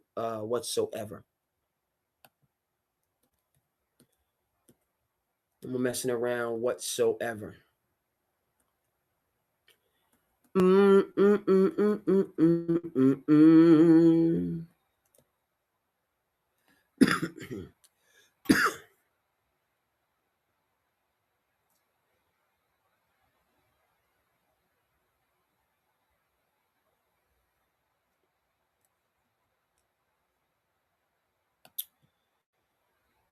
All right. So those 2 teams, good. I just want to get to a quick story in the NFL, right? This is not about casting dispersions. This is not about pointing the finger. This is,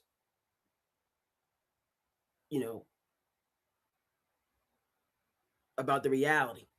And this example that we're gonna, we're just talking about the lifestyle in the NFL and the mentality, the lack of accountability, lack of responsibility, and where it can lead you.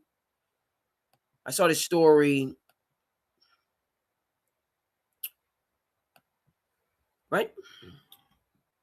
So this is Travis Henry. I know folks might not remember Travis Henry. I do, out of Tennessee. Speaking of the Bills, the go-to for a number of years, right? It's a good player in college, high school standout, NFL veteran, played in the NFL. But we do understand, I believe the number is close to 80%. It's mid 70s into the 80s of NFL players are in financial distress 5 years after retiring. Now, of course, by and large, your average NFL player is not going to have 10 children total. Never mind 10 children with 10 different people. So this is an outlier example. And I'm not about the sensationalism. I'm not about pointing fingers and demeaning. Let's just be clear on that 1,000%. What I am about is the reality. And this can connect all the way into Jaden Daniels, where we don't know the statistics with NIL. By the way, folks, these NIL bags that these players are signing, agents' fees up to 50%. You know what your fee is as an agent in the NBA? Like speak the NBA, I imagine the NFL, they have a strong players union, 5%, 3 to 5%. I don't know of an agent that would get 10% and not either be investigated by the players union or or shunned by the players. You get 3, and I would say on the high end would be 7% as an agent. These NIL contracts, these agents are getting up to half of the money. Right? So that's something that's in the mix. We're not discussing that because we are pulling our hair out because the players are finally getting their market value. So a quarterback gets $7 million a year and they're supposed to be in college, and we can't understand that. Never mind the fact that $7 million is only a fraction of what the institution and the sport writ large bring in. Quarterbacks, Cam Newton was hounded when he was at Auburn for $100,000. He needs an apology immediately. He needs an official apology from somebody in whether at the university, whether at the NCAA, whether in the state of Alabama. Cam Newton's senior year was besmirched for $100,000. Never mind the coach parachuted out of there 2 or 3 years after Cam left, got all his money. Never been heard from since. Because he made $100,000 allegedly under the table when his market value was $5, $6, $7, $8 million as a quarterback who brought a natty to Auburn. It's in the double digits, $10 million to bring a natty to Auburn. $10 million, please. They're still eating off that, and they got more decades to go.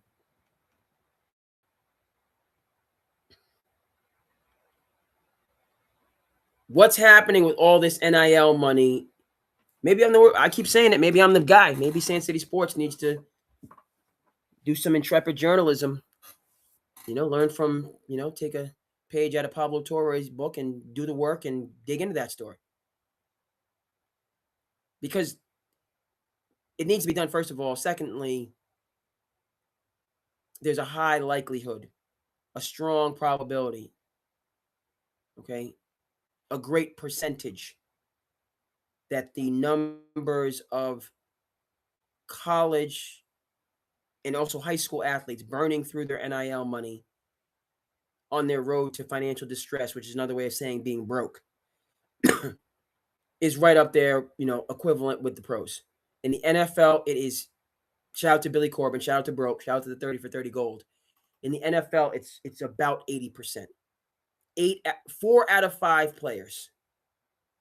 4 out of 5 players in the NFL are in some form of financial distress 5 years after retirement. That's been the statistic. Broke came out about a decade ago. Haven't seen it pushed back on. Talk to former players.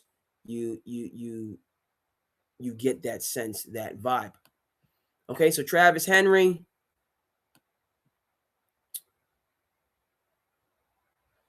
Loving kids, 10 different women by the age of 30.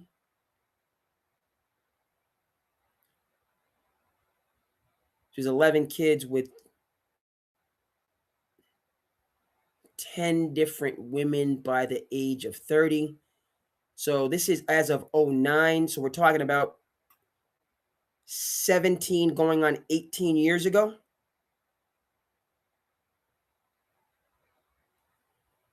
Okay, 17 years ago, he said, I can't do it anymore. I'm tapped out. Um,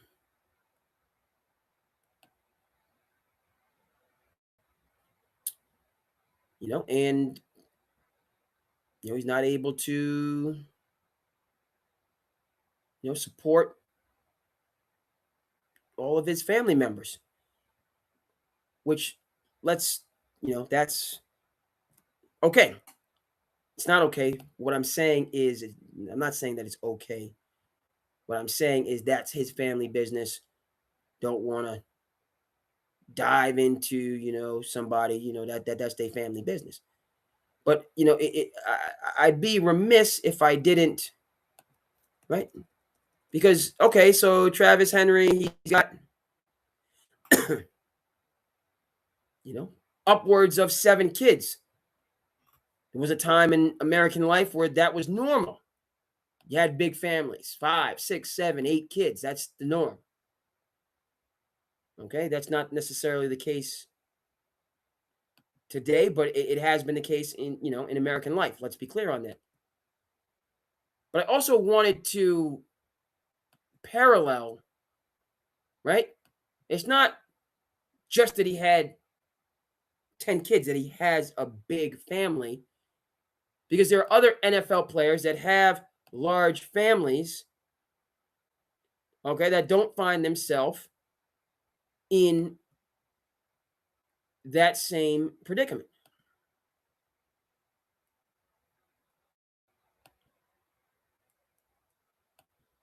All right, let's just get it for you on the screen here.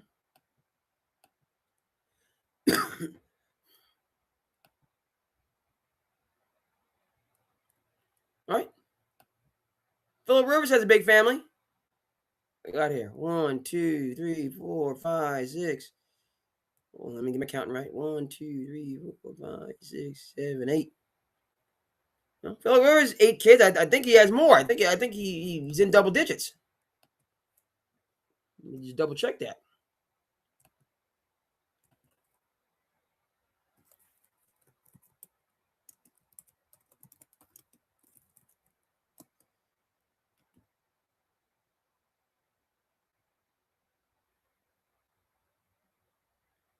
Okay. Phillip Rivers has 10 kids.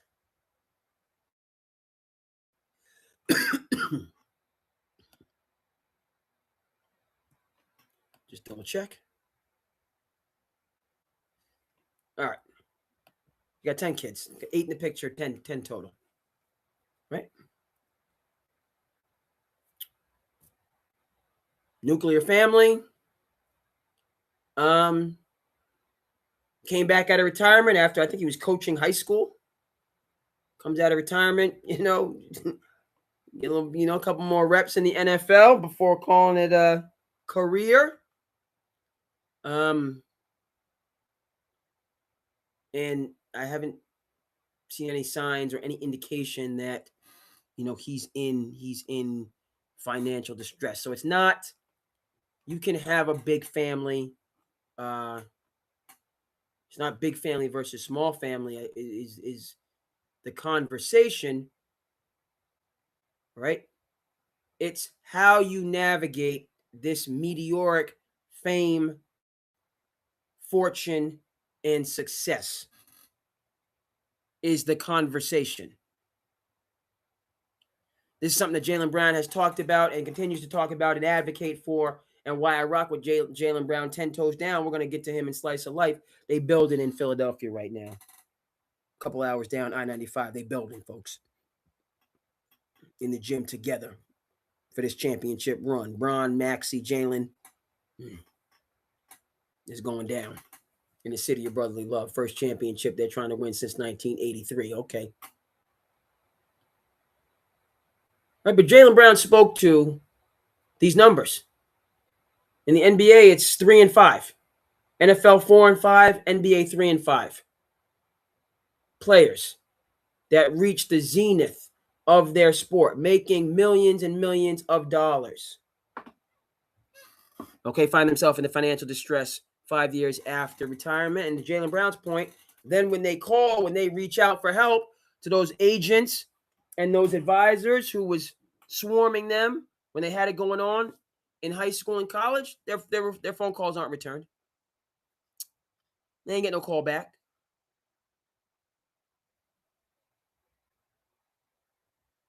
Okay, when I had to get a whole separate phone because of all the calls on my regular phone from you.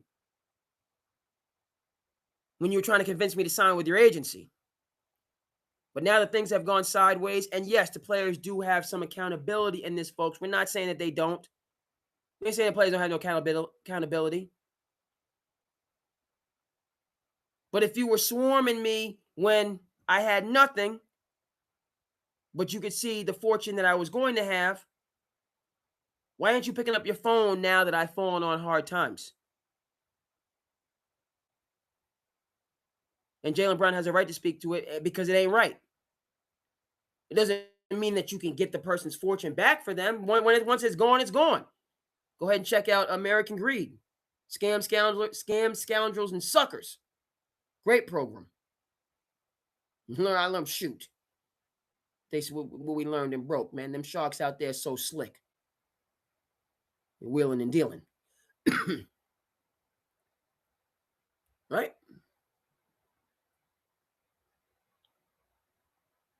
Okay, it's not as improbable as you would think once you see. Check out Billy Corbin Broke, ESPN 30 for 30 Gold. Check it out.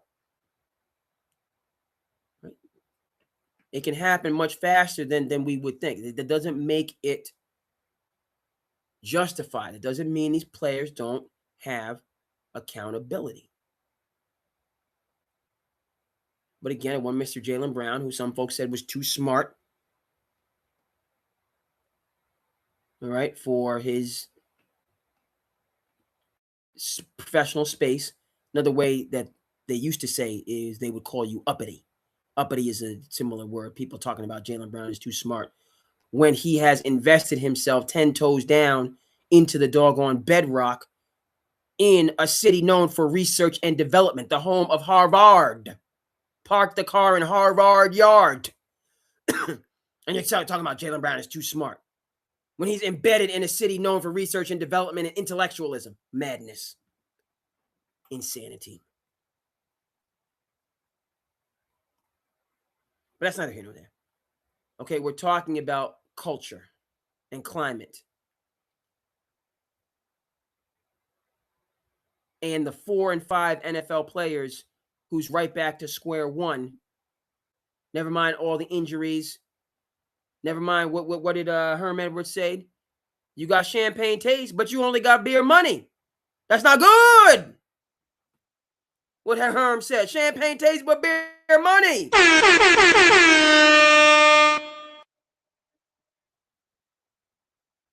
Had to get my air horn back in effect for that.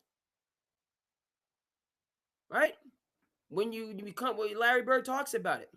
We'll get Larry Bird up here next. Right?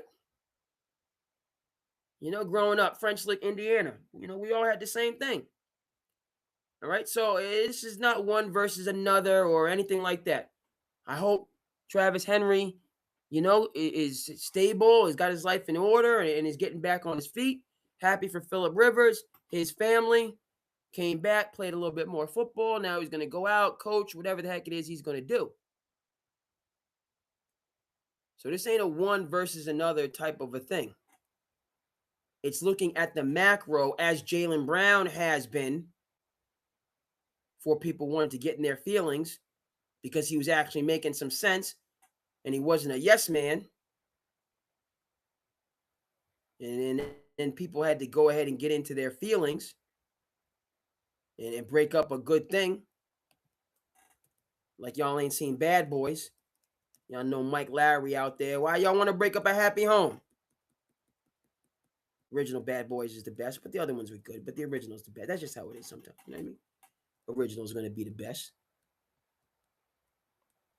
I'm like, Larry, you don't want to break up a happy home. All right, and I found what I was looking for. Okay, right. So this is not a one versus the other, but we're talking about the long-term health and well-being of these athletes who we invest so much in. And Jaylen Brown was 100% right. The system is broken. Players take your accountability, but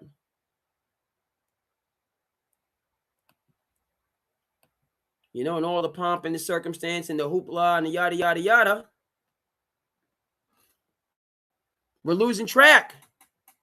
Or they're losing track, or too many athletes are losing track.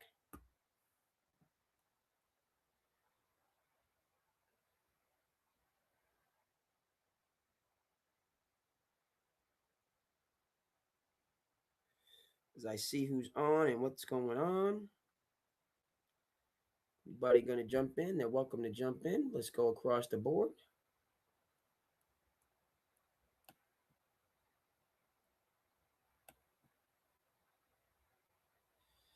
Appreciate the folks that jumped in on IG, passing by.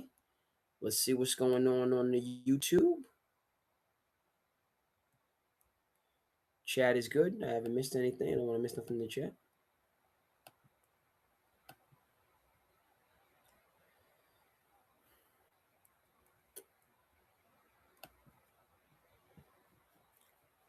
All right, perspective, folks. You know who that individual is right there? Once he left Indiana. So I ain't playing basketball no more. Greatest basketball players of all time was going to retire at the tender age of 18.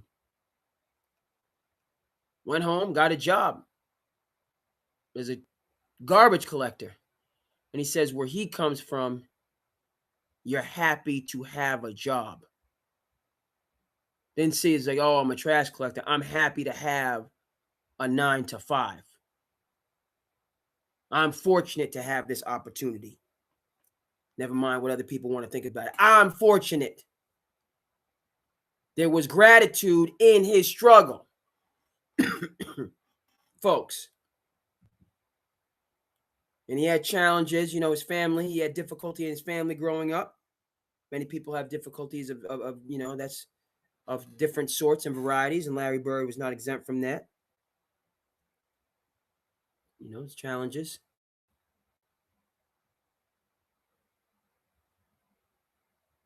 But when he went through the challenges, I'm not going to blame this person and the coach. And, no, all right, I'm not putting up with this. I don't, Bobby Knight's obviously all-time great coach. This is a Marcus Dupree situation.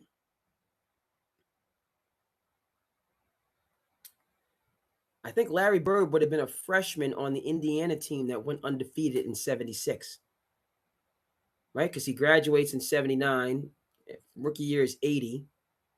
So he might have, or he might have went to Indiana in 75 and then sat out all of 75 and then came back in 76, 77, 78, 79. That might have been how it went. But Larry Bird would have been on the Indiana all-time, the Indiana undefeated team, which is crazy. And again, in the scope of time, Bobby Knight.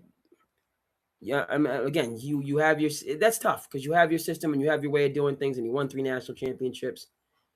And yeah, that's just, I don't think Bobby Knight. Well, but again, you would want to have Larry Bird in your team to win championships. But Bobby Knight is Bobby Knight, so that's interesting. But Barry Switzer, when you get a chance to see the greatest that never was, shout out to ESPN 30 for 30 Gold about Marcus Dupree. Right? Barry Switzer talks about, he says, I could have coached him differently. I acknowledge that. But back to Larry Bird and the connecting point that we're making here, folks.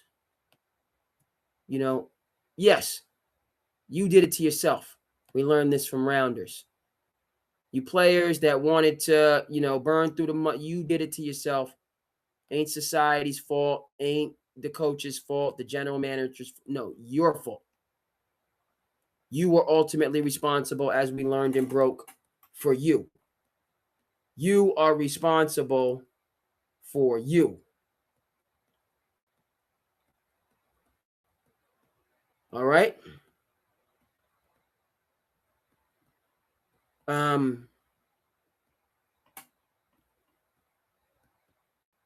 And once you got it going on and you're all the rage, and when you lose it, they're not there for you. All right, the summary point here.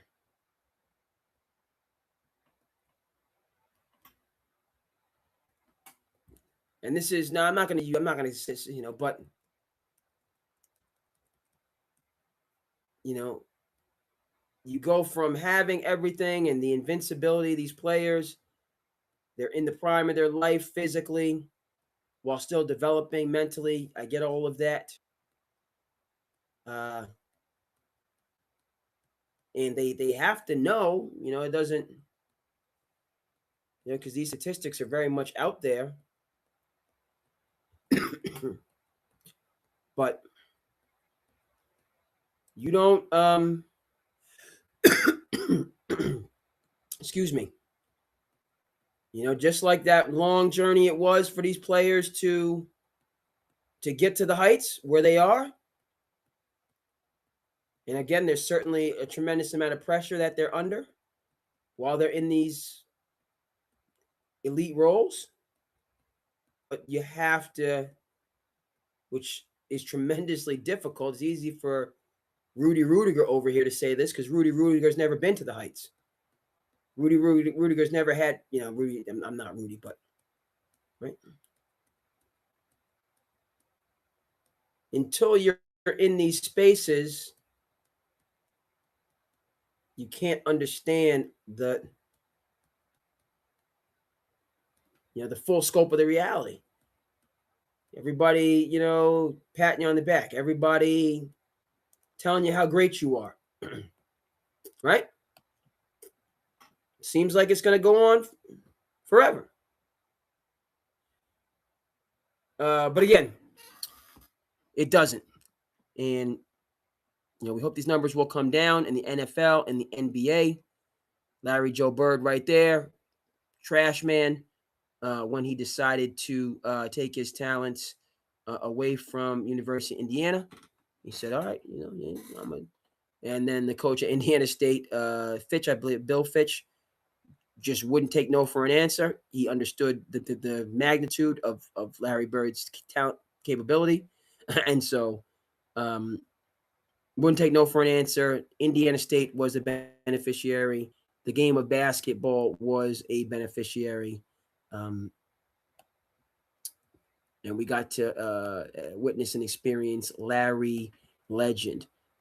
Concluding point, folks, I brought it up. Just get the reference. Go ahead and check it out. The greatest that never was. 30 for 30 gold about Marcus Dupree.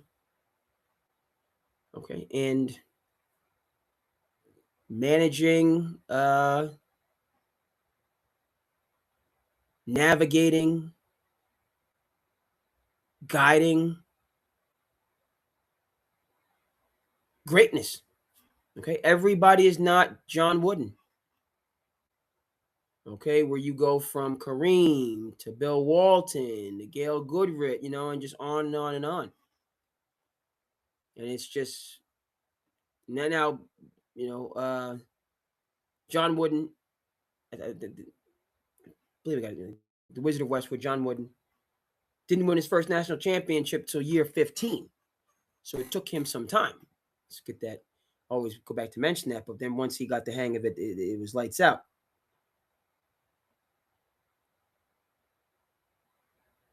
Yeah.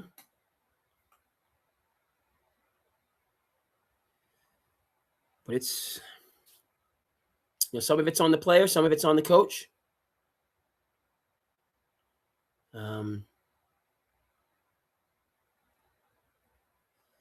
But Marcus Dupree, Marcus Dupree. Check it out. The best that never was. Well, he he certainly had his moment, and then it's just his story, and it's tough. It's tough for us, you got so many people pulling you in so many directions, and you want to be there for folks, and you want to. It's a lot harder than you would think. But at the end of the day, the learning, is you need those people who are going to tell you no. You need those people who are going to push you. You're still developing, you're still growing. There's a long way to go.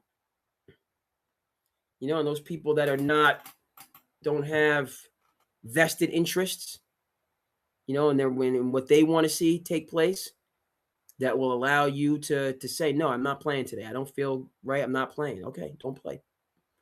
Trust your body, trust your instincts.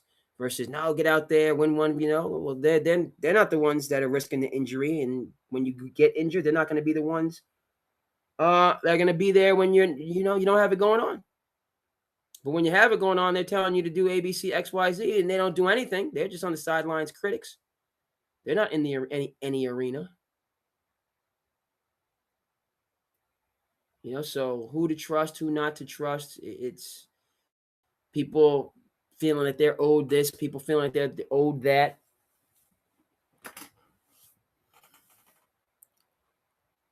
It's a lot harder than it looks.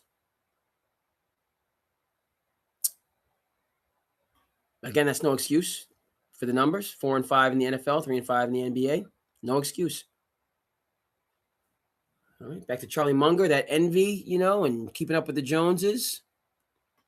And having to have what everybody else has. You'll end up where everybody else is.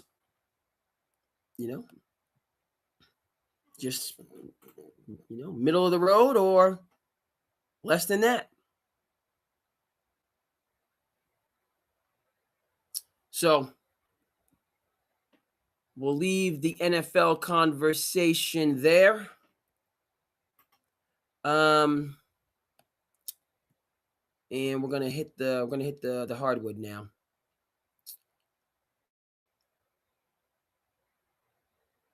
I just saw okay, in the 400s. All right. We're gonna head over to the hardwood. Let me just get my place right. I gotta.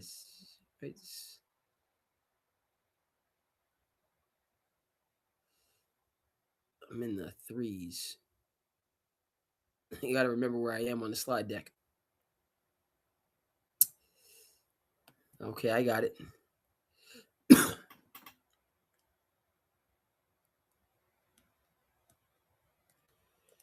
Mm-hmm.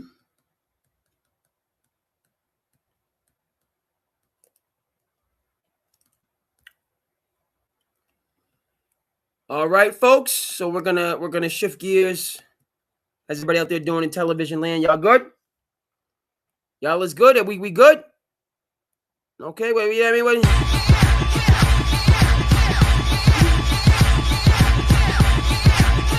SandCity, we in the building. Bass drop. Ow. Hey. Ow. You got $100 bill, get your hands up. You got a $50 bill, get your hands up. You got a $20 bill, get your hands up. You got a $10 bill, get your hands up. Single ladies, I can't hear y'all. Single ladies, make noise. Single ladies, I can't hear y'all. Single ladies, make noise. All the chicken heads. Nah, we're gonna do the edited version. We doing the edited version of Fat Man. You know what I mean? Fat Man, I gotta do the edited version, my boy. But let's get our energy right. Shout out to Fat Man Scoop. R.I.P. Tell you, my friends, oh my goodness. My college days returning to the tri-state area. That Power 90, when I would be on I-95 in Connecticut, you know what I mean? Going through all the way through Connecticut. And you cross over, you get into Stanford, where you start to be able to get that Power 94.5, that Fat Man Scoop, that Crooklyn Cran. What? Folks, my freshman year in college, I'll never forget it. Got there late enrollment, didn't have a place for me. I was sleeping, had a room. I was in the hallway. It's funny, I forget. I have to go back and remember these things. Yeah, the greatest. It's not envy. It's not greed. It's envy. I started my college career in the hallway because I was one of the last students to be enrolled, and they didn't. They weren't sure where the housing was, where they were. They had to move things around and here and there and the third, and I ended up getting a pretty. I got fortunate. Like I got a nice dorm room. I got a really nice dorm room just because of the mix up. But that was all grace. That was all grace, man. I think back, I started, right? And then you get a little bit of success. I'm not talking about you, I'm talking about me.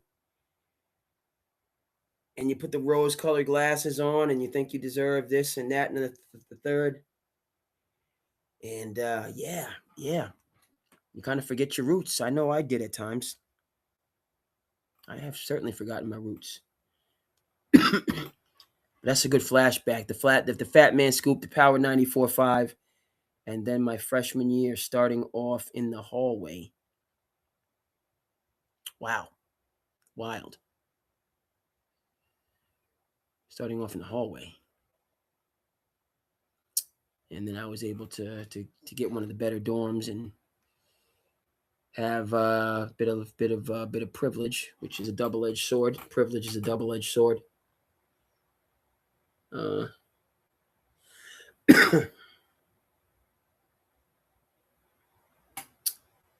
So that's that. Blast from the past.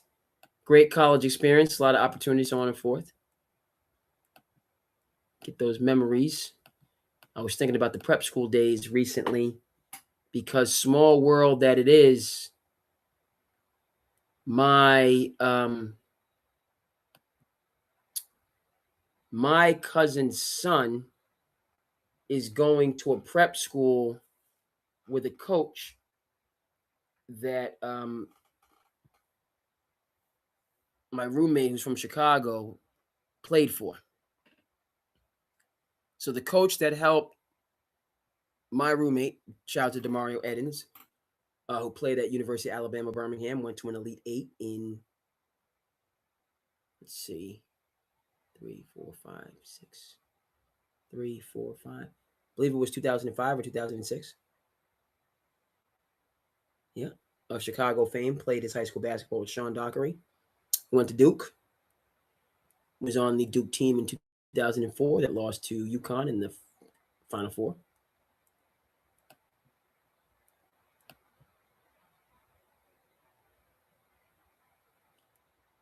Right? So that same coach that helped my roommate get to prep school to allow him to get down to University of Alabama, play for University of Alabama Birmingham, play for Mike Anderson, who was Nolan Richardson's longtime assistant.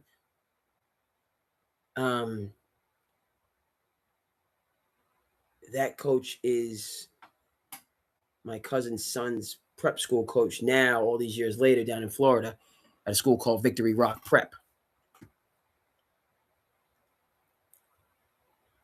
So that's wild.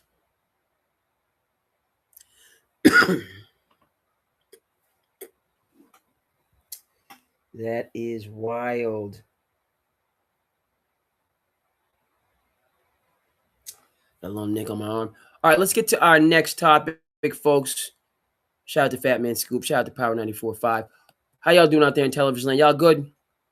SandCity Sports, by for the fans. We are rocking and rolling tonight, folks. No end in sight. Okay. I hope you guys are doing well out there in television land. Let's go. Let's go. We got to keep it moving.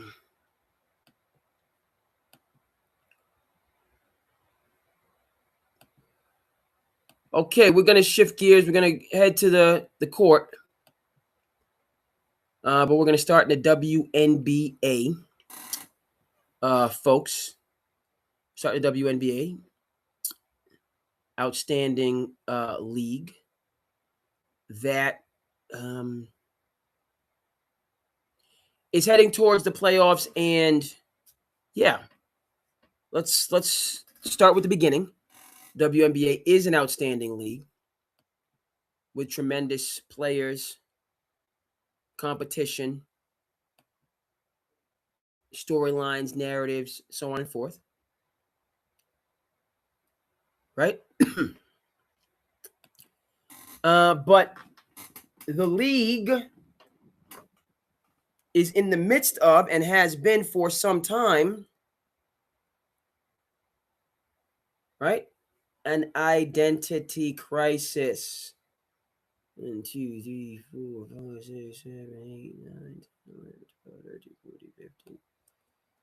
15 teams. Okay. So half of, you got 30 teams in the NBA, you got 15 W.N.B.A. teams. I like it. I rock with it. Okay, Minnesota Lynx in first place, 30-7. Won 9 of the last 10. 5-game win streak. Golden State Valkyries. I love it. Golden State Valkyries in second place, 25-10. 7-3, won 7 of the last 10. Fever, third place, of Caitlin Clark fame, won 5 straight. Aces right behind them. Dream, the Mystics, the Liberty. And the last playoff spot goes to the Dallas Wings. Portland Fire, Chicago Sky, Phoenix Mercury, LA Sparks, Toronto Tempo, love it. Connecticut Sun, we need a team in Massachusetts. The Sun, bring them to Mass. And the Seattle Storm in the basement. Right? This is a dynamic league. These ball players are the real deal, playing at a high level, folks. We got some tomfoolery that's going on and people talking about, I'm going to pay X amount of money for a team to play a grammar school team or a high school team, whatever the case may be. I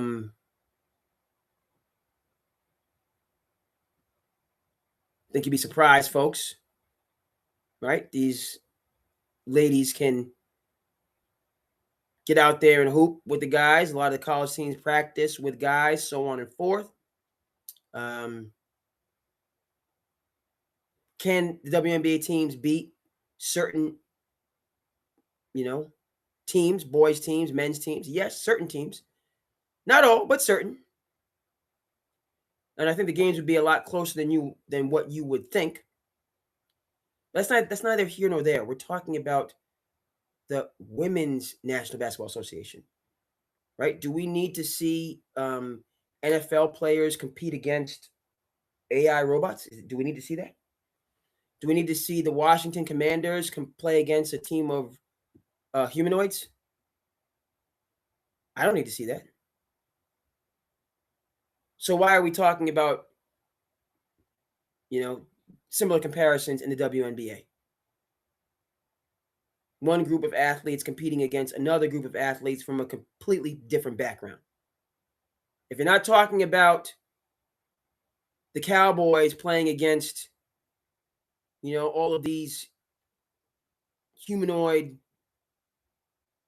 contraptions, then you shouldn't be talking about the W.N.B.A. players playing against boys, men, whatever the case may be. That's to begin with. All right. Beyond that, W.N.B.A. has an identity crisis. This has been persistent over the years. I take no joy in saying that. Right? This is a league that is growing. This is a league where you have investment and ROI. I said what I said. Player salaries have gone up to match what they otherwise would have been getting in Europe. Players' amenities have gone up. so that they're accessing things like charter flights, so on and forth. Right? But again, folks, the NBA, let's remember tape delay. NBA games were tape delayed. NBA players were flying commercial. Folks.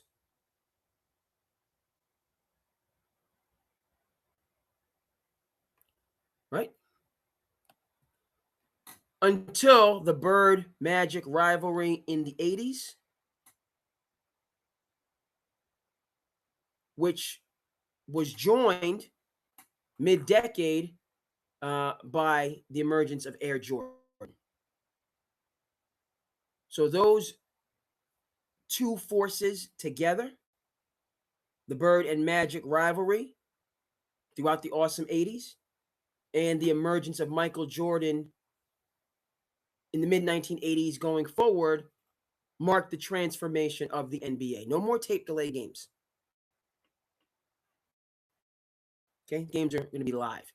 Never mind what David Stern was able to do in terms of the improved production of the NBA games. Okay, so never mind that.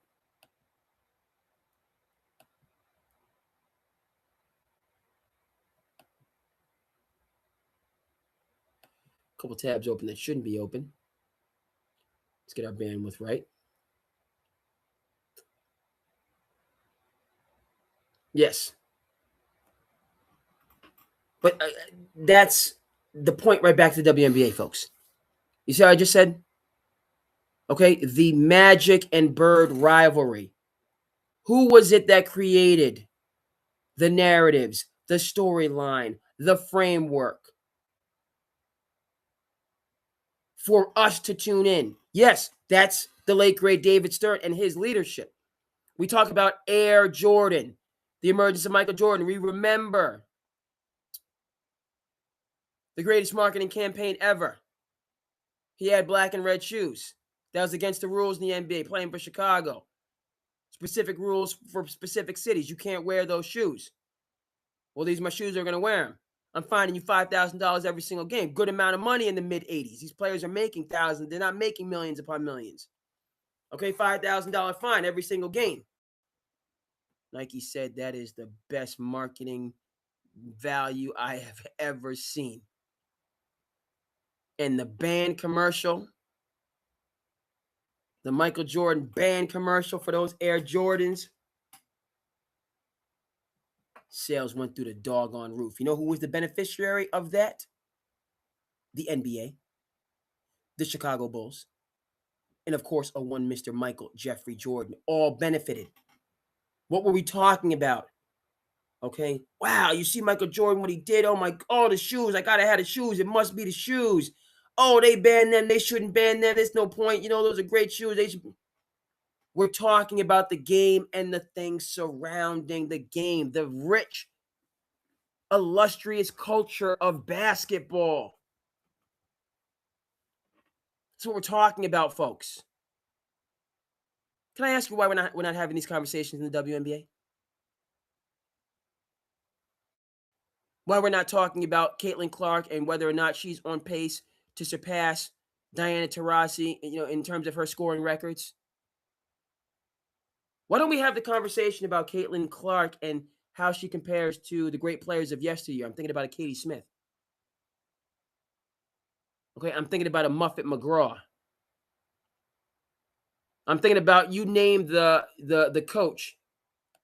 Okay, all these coaches of these leading college programs, they were hoopers in their day.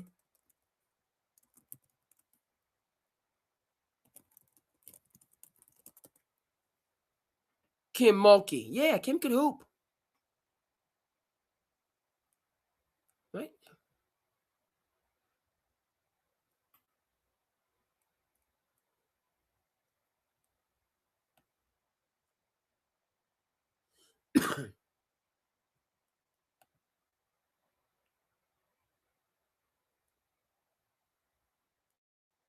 Huh?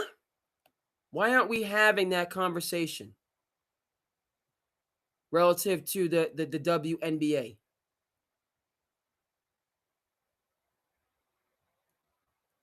Hold on a second here.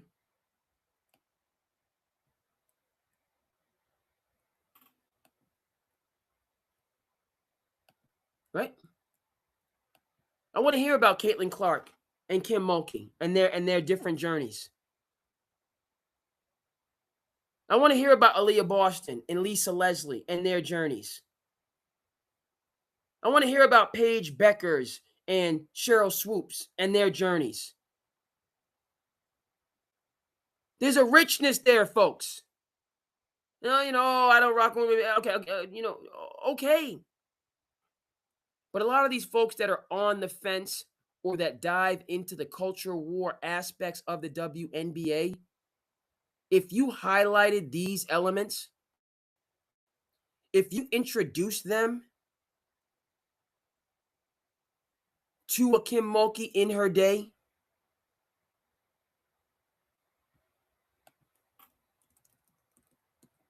let's get Kim up on the screen and we come back to Caitlin Clark.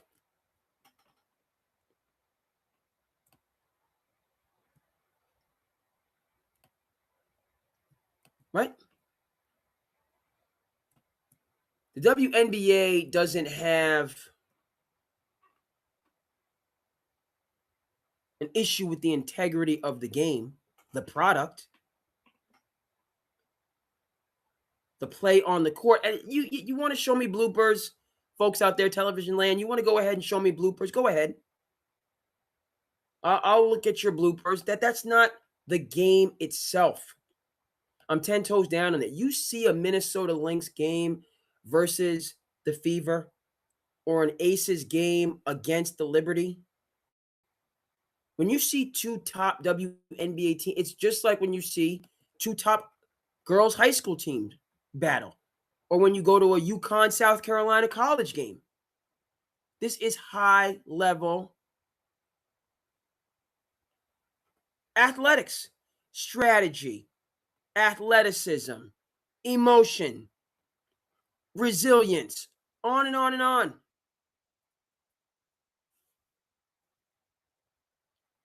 All right?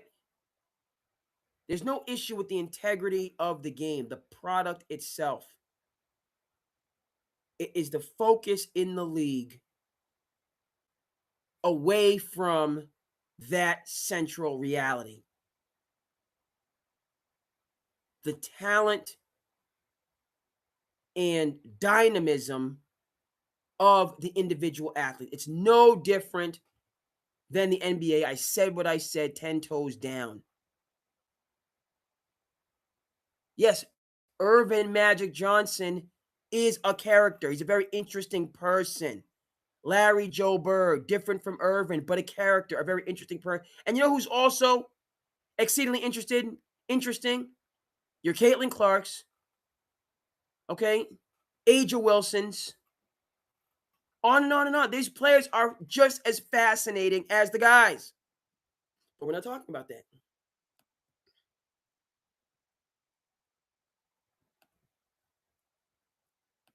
Okay, and over and against, yes, there's things surrounding the game.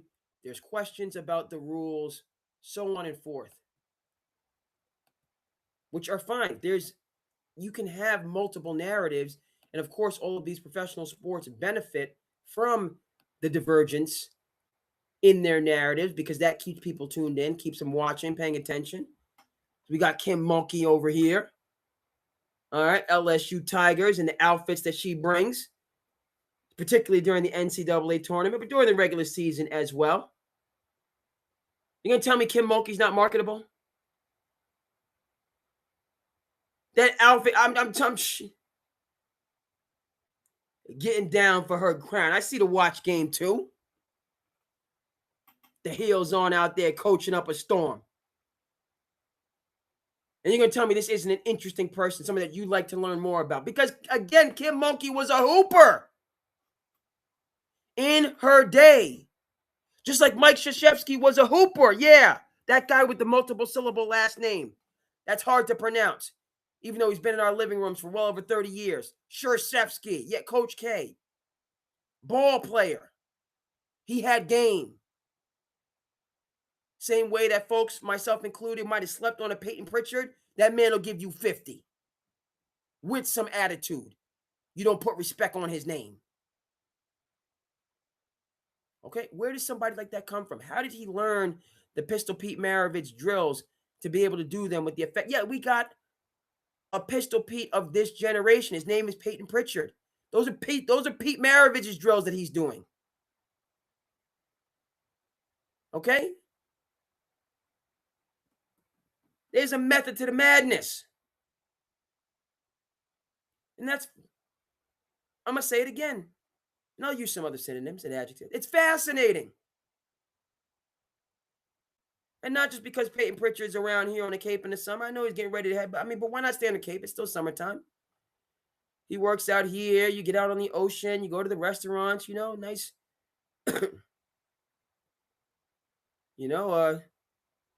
get that fresh sea air. We keep things, historic around here on the Cape while making way for, the modern changes. Enjoy it. But how did that guy, who's not explosive, who's not the tallest, develop such skill to be the NBA Sixth Man of the Year and an NBA champion? And somebody who much is expected from going into this. How did that happen?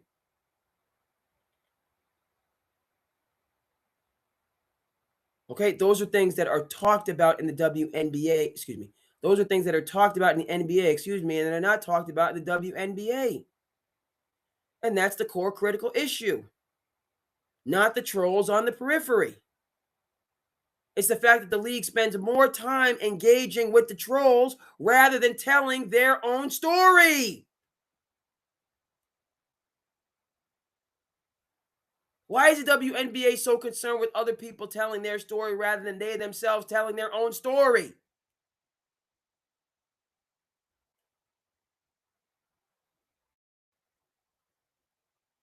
As much as people will tune in for, Caitlin Clark and Angel Reese, they don't like each other. And, what is the guidelines for eligibility in the NBA? As much as people will tune in for that lowbrow, low-hanging fruit narratives and storylines, they will go the extra mile. That time 10x. If you explain to them how Caitlin Clark, who, by the way, would have been an afterthought if they didn't upset the undefeated South Carolina Gamecocks, led by one Miss Aaliyah Boston, where they were the decided underdog. That launched the Caitlin Clark phenomenon. They were supposed to get destroyed in that game. Came out with a game plan, a lot of moxie, hit their threes. It became a 3 versus 2 situation, and South Carolina, frankly, buckled, period. End of story. Had nothing to do with how the media treats anybody. They were not ready for those punches in that strategy. I said what I said. I rock with Dawn Staley. She means a tremendous amount to the women's game. That's another person who we should be talking a tremendous amount more about. Just like we talk about Coach K, just like we talk about Jay Wright, just like we talk about Bobby Knight, just like we talk about Billy Donovan or Mick Cronin or John Thompson or Lou Carnesecca or Rolly Massimino. The coaches were personalities just like the players. And Hoopers were involved in all of it. Can be doing the same thing with the W.N.B.A. That's the issue. It's been the issue. And it's high time it stopped being the issue. And it's a twofold thing. I will say this. It's twofold. Some of it is on the league and how they're marketing it. The lion's share is on the league. And then some of it is on the players and their responsibility to be forward-facing, to take the interviews, and to recognize you want all of these privileges, private chartered jets, higher set. This is what you need to do to grow your game, period, end of story. Some of it is on the players. No. You can't be a curmudgeon and skip out on your media eligibility or not sign autographs or be unapproachable and not be gracious. You can't do all those things and expect the same thing that your counterparts in the NBA get. If that's how you want to get down, your league's not going to grow. You can go back to your commercial flights. You can reduce the salaries. Right? And for those people in the game that want to get down like that, then you can take less money. You can take less money. But the league overall, writ large, they need that David Stern leadership. That Adam Silver leadership who's taking the baton.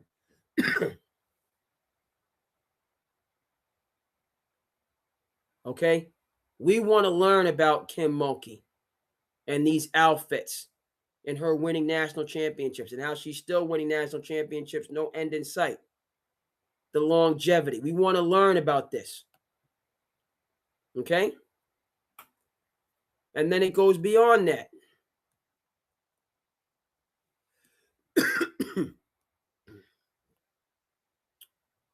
Okay?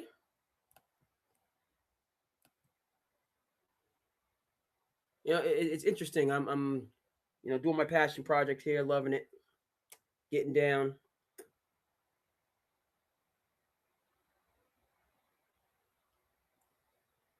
And my mind kind of goes, let's get it. When I done with the passion project, let's keep it moving and grooving. We got a couple more things to get to. We want to keep it moving and grooving. Long day, good day, beautiful thing. Long ways to go.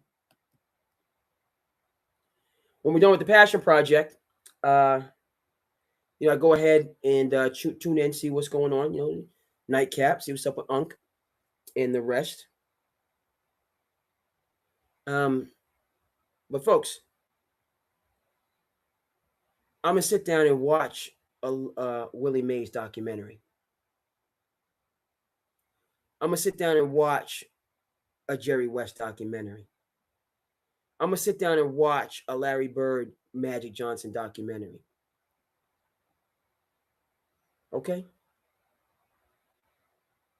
I still am willing to learn more about these individuals, particularly if we're talking about the basketball tradition, that I already know a good amount about. So I say again, where is the Diana Taurasi documentary? Okay? One of the greatest players of all time. Championship after championship after championship at UConn. Willed the Phoenix Mercury to being a championship grade team on her back. And still contributes to the game in various different ways.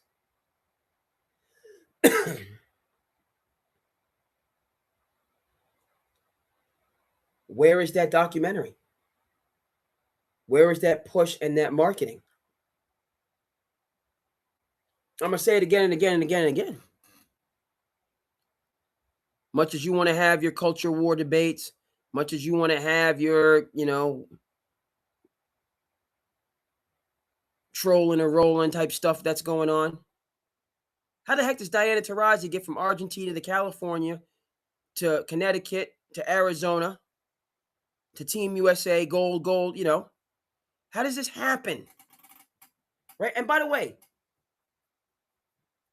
yeah, Diana Taurasi, she has a right to her opinion relative to the new guys coming up, the new gals, the Caitlin Clarks and the Paige Beckers and the Azzy. She has a right, to say, and this is my view. But my point is that becomes the narrative, the storyline, the conversation that Diana Taurasi has this particular critique of Caitlin Clark rather than a conversation of can Caitlin Clark reach the heights that Diana Taurasi has reached? Is Caitlin Clark on that same type of trajectory? Yes, no. If not, what does she need to do to get there? And comparing strength versus strength. Diana Taurasi's greatness doesn't diminish what Caitlin Clark was able to achieve in college. That's where this league continues to strike out again and again and again and again. All right? With the current players and the great players that are still very much around the game and associated with the game. All right?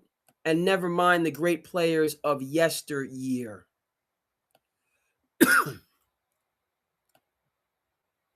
Okay, there's so much greatness in this picture, we don't know what to do with ourselves, folks.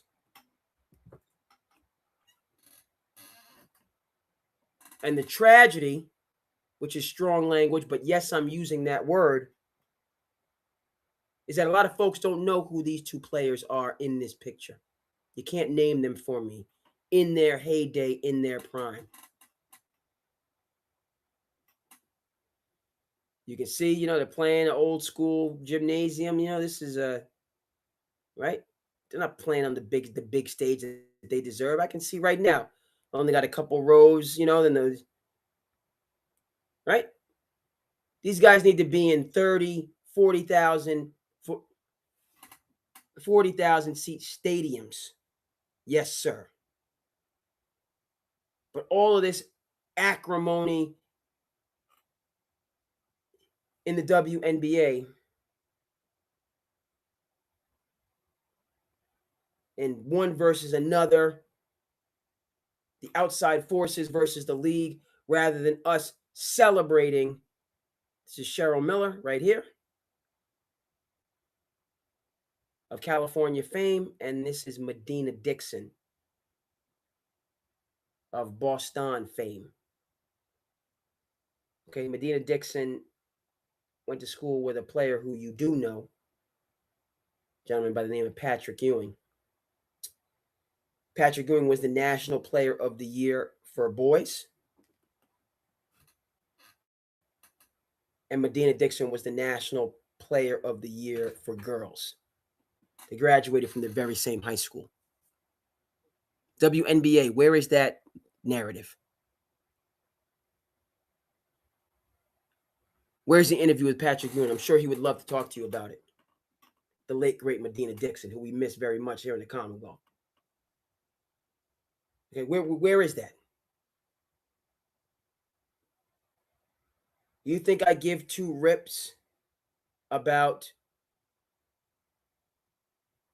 the spectacle nonsense about this team playing against this group of other I care about it as much as that, as I've said, as the Washington Commanders playing against, or the New England Patriots, or the Detroit Lions, or the Seattle Seahawks playing against a bunch of robots. Nobody's calling for that.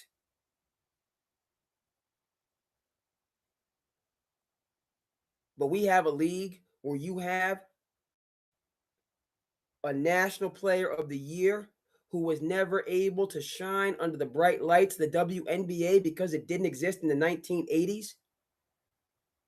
But we still have Patrick Ewing with us, celebrating, proud of the New York Knicks winning their championship. And you're not going to hunt down that storyline to put on the biggest billboard and to put out there about the void that this league has filled for over 30 years. You're not going to push that story, but you'll push that Caitlin Clark and Angel Reese didn't go out to dinner together after the game. That's more important than talking about Medina Dixon.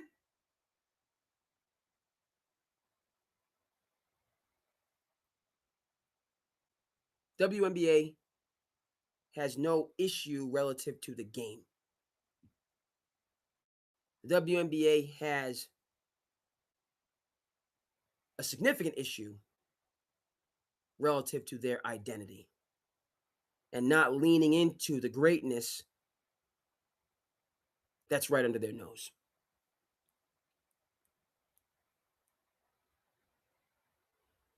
We're going to move over to Slice of Life. Shout out to Medina Dixon. Shout out to Cheryl Miller, our greats of the 80s. Some of whom we've become familiar with, the Dawn Staleys.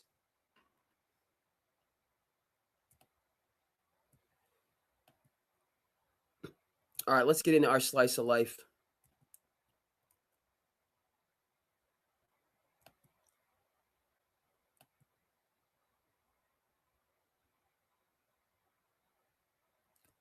What the heck is going on with our food? Eggs, blueberries, what's going on?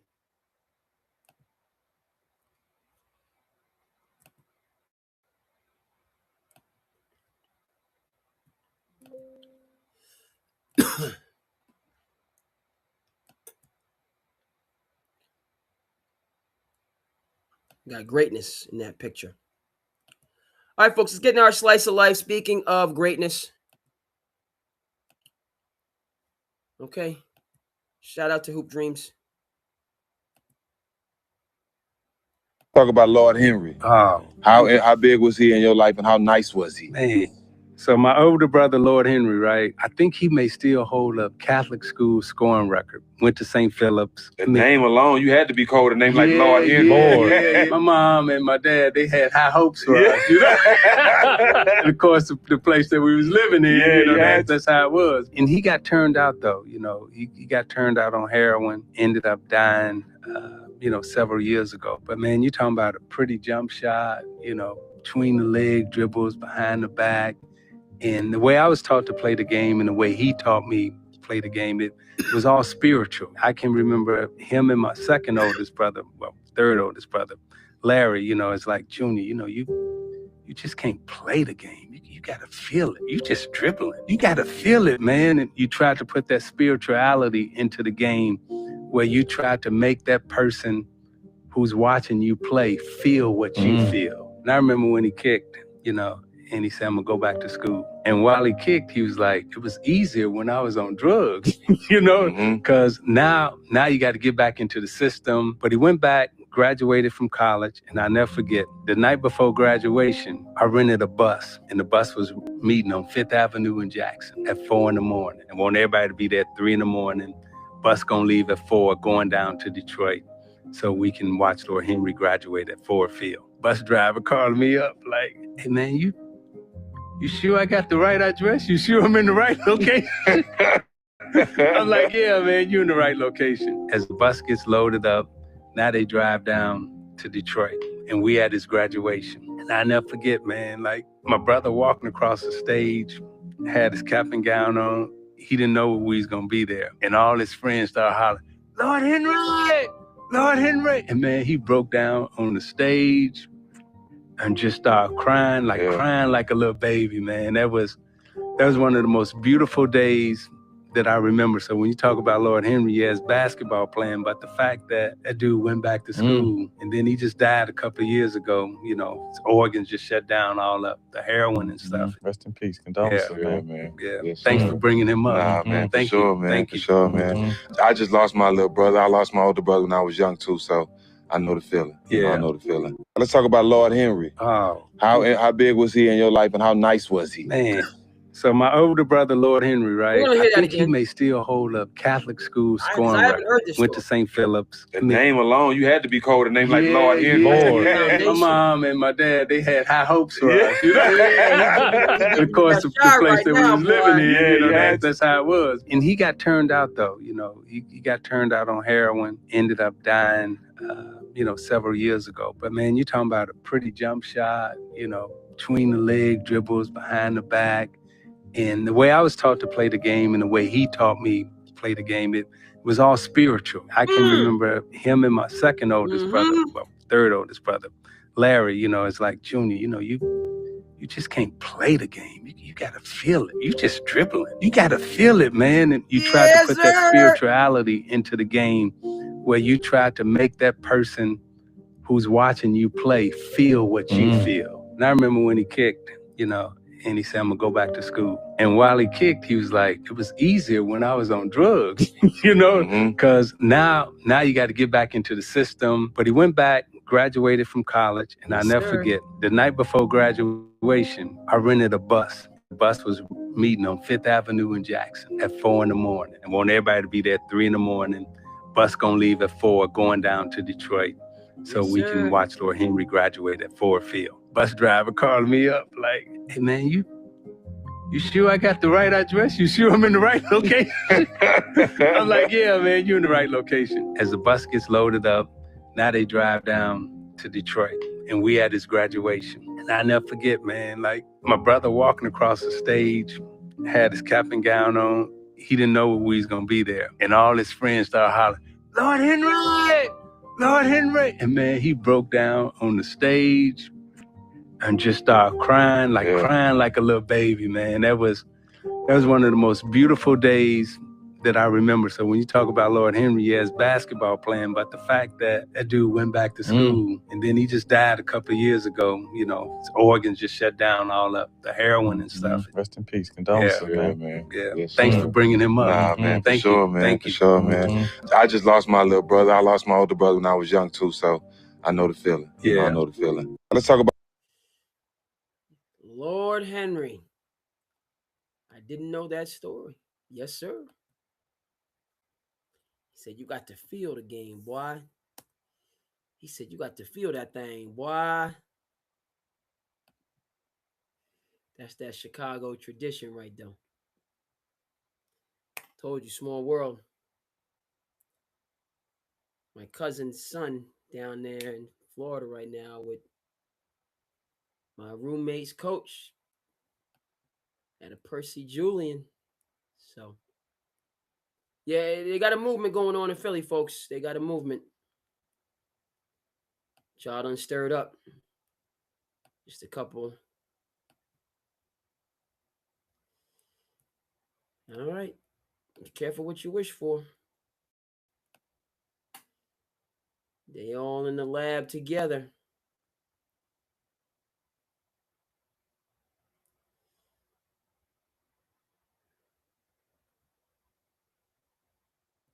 You see here.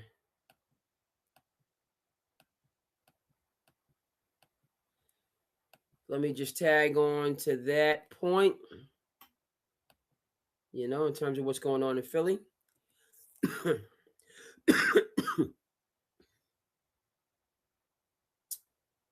Jaylen Brown's foundation, the Theus Foundation. This is what we were privileged to have here in the Commonwealth for many moons.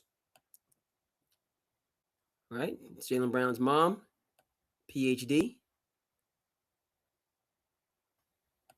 And so this is what, again, we had in the Commonwealth through the Bridge program and others. And Jaylen is taking the same roadmap with him to Philadelphia.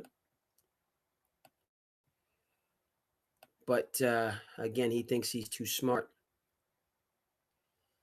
It's folks that think they're too smart. Got to watch out for those people, I guess. Okay, folks, we'll go over here.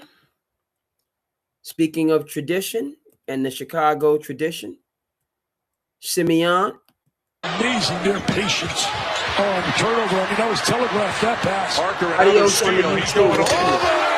Adios on the Virginia won the free throw battle in the first half. They went 12 of 15. The free throw line really kept them in it. That's more like what they're trying to get back to now. Parker, look at this. Are you serious? Are you serious, America? Again, into the paint. Parker beyond the three. Wants to get closer. Slams it in! Their shots haven't seen it. Warren tries to lob it. Maybe a bad decision there. Jefferson knocks it away. 2-on-1. Parker! Especially this season, very difficult because they don't have any true low post threat. Point line. Smocker's now. Blocked from behind by Why everybody is raving about why he's going to be a terrific pro. Has not had a first-team All-American year, but today he was awful. for Allen. Underneath, it's Mitchell. He lost the handle. A dribble down. Fighting. Deflected away. Thornton with the ball fake. Sets up Parker. Tough fade away. Open his hood. Oh, wow. Because he can shoot that. Oh, Parker! Got Jefferson in the air. His handle on the spin. Pretty play, but blocked by Parker. He's trying to check this guy, Parker, and right away. With tough pass there, Parker with a catch. Rise and slam. Great elevation. I think two players for them. You mentioned Dan Solon and Jefferson. They need Jefferson to the offensive board. And he's giving up some size, so I'd imagine Parker would work inside more. Hall had it swatted out. Out by Parker. Parker got his butt into Engstrom, and that's where he got the rebound. Turn around. He's got a team-high 16 points, also 3 fouls. Here is Parker. Bar was nice. Again, that Chicago tradition.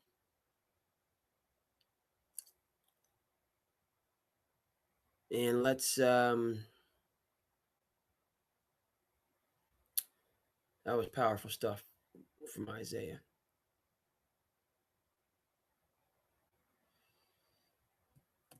Let's take a quick segue. Just get some perspective.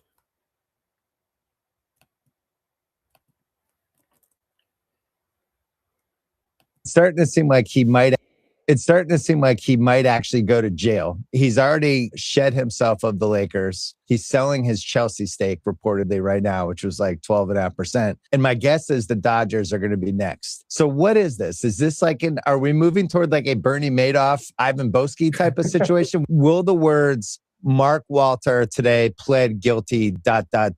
Will that sentence be said in the next 2 years? I think it's really possible.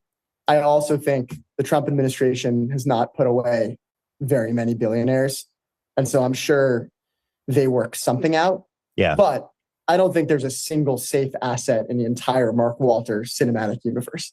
Like, I think it's potentially all for sale. And I do think that the Dodgers being sold, I think all of this is on the table. Well, but that's why this is such a bigger story than just the Lakers. Like, if he has to sell the Dodgers, who spent so much money over the last 7 years that they're going to single-handedly create the baseball lockout next year. They also won 2 titles. He's had all this extra money to buy the last 2 World Series titles. The Dodgers are back-to-back champions, partly because of all the fucking money this guy has spent. It's starting to seem like he might actually go to jail. He's already shed himself of the Lakers. He's selling his Chelsea stake reportedly right now, which was like 12.5%. And my guess is. So look at the Lakers situation. Again, NBA is just going from one circumstance to the next with owners and high time for leadership. Okay. On the game clock. Pritchard got a 3. Pritchard's bag was 4 seconds. 3 seconds. Pritchard has to hoist. Oh! Pritchard.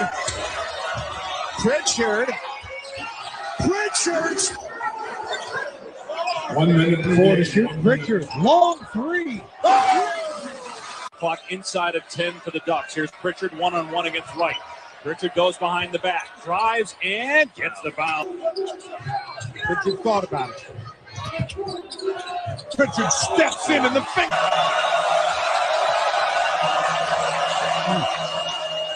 Challenge. Wow. Gets it up and in. Duarte around the Houston pick. They're feeling the game. Pritchard on the drive, all the way, reverse laying up and in. And On him after that layup. And Terry gave Stanford the lead. Deep 3. Spacing is Pritchard.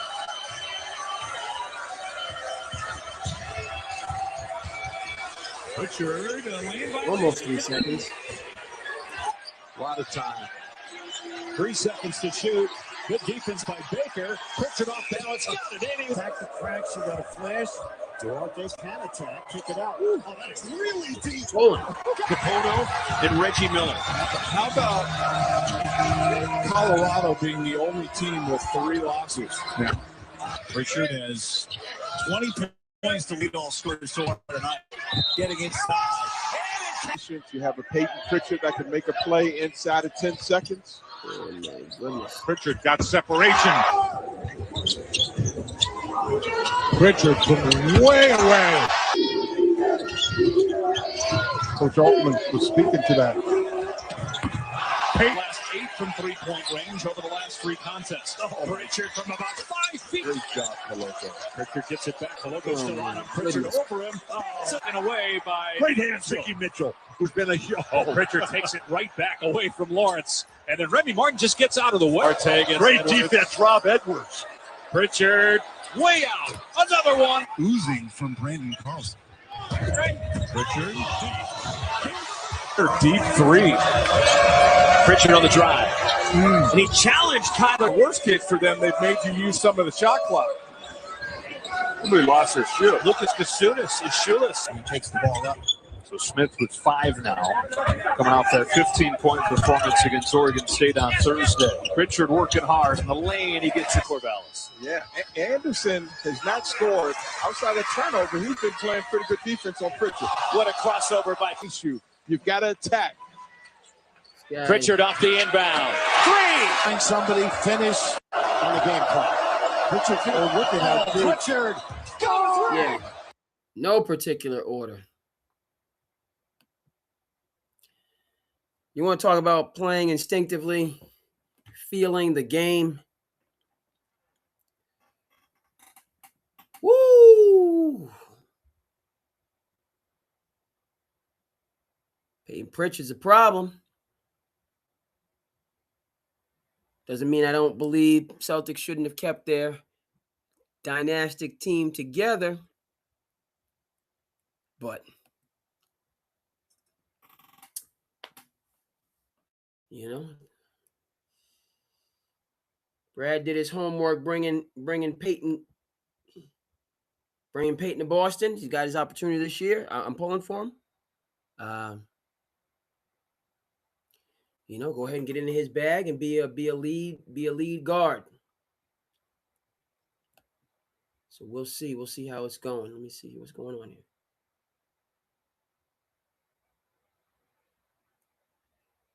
Yeah, we still in the building. All right, very good, very good. All right, we're still in the building, but we getting ready. You know what I mean? It's been what it's been. Appreciate you most certainly, but we're getting ready to head on out.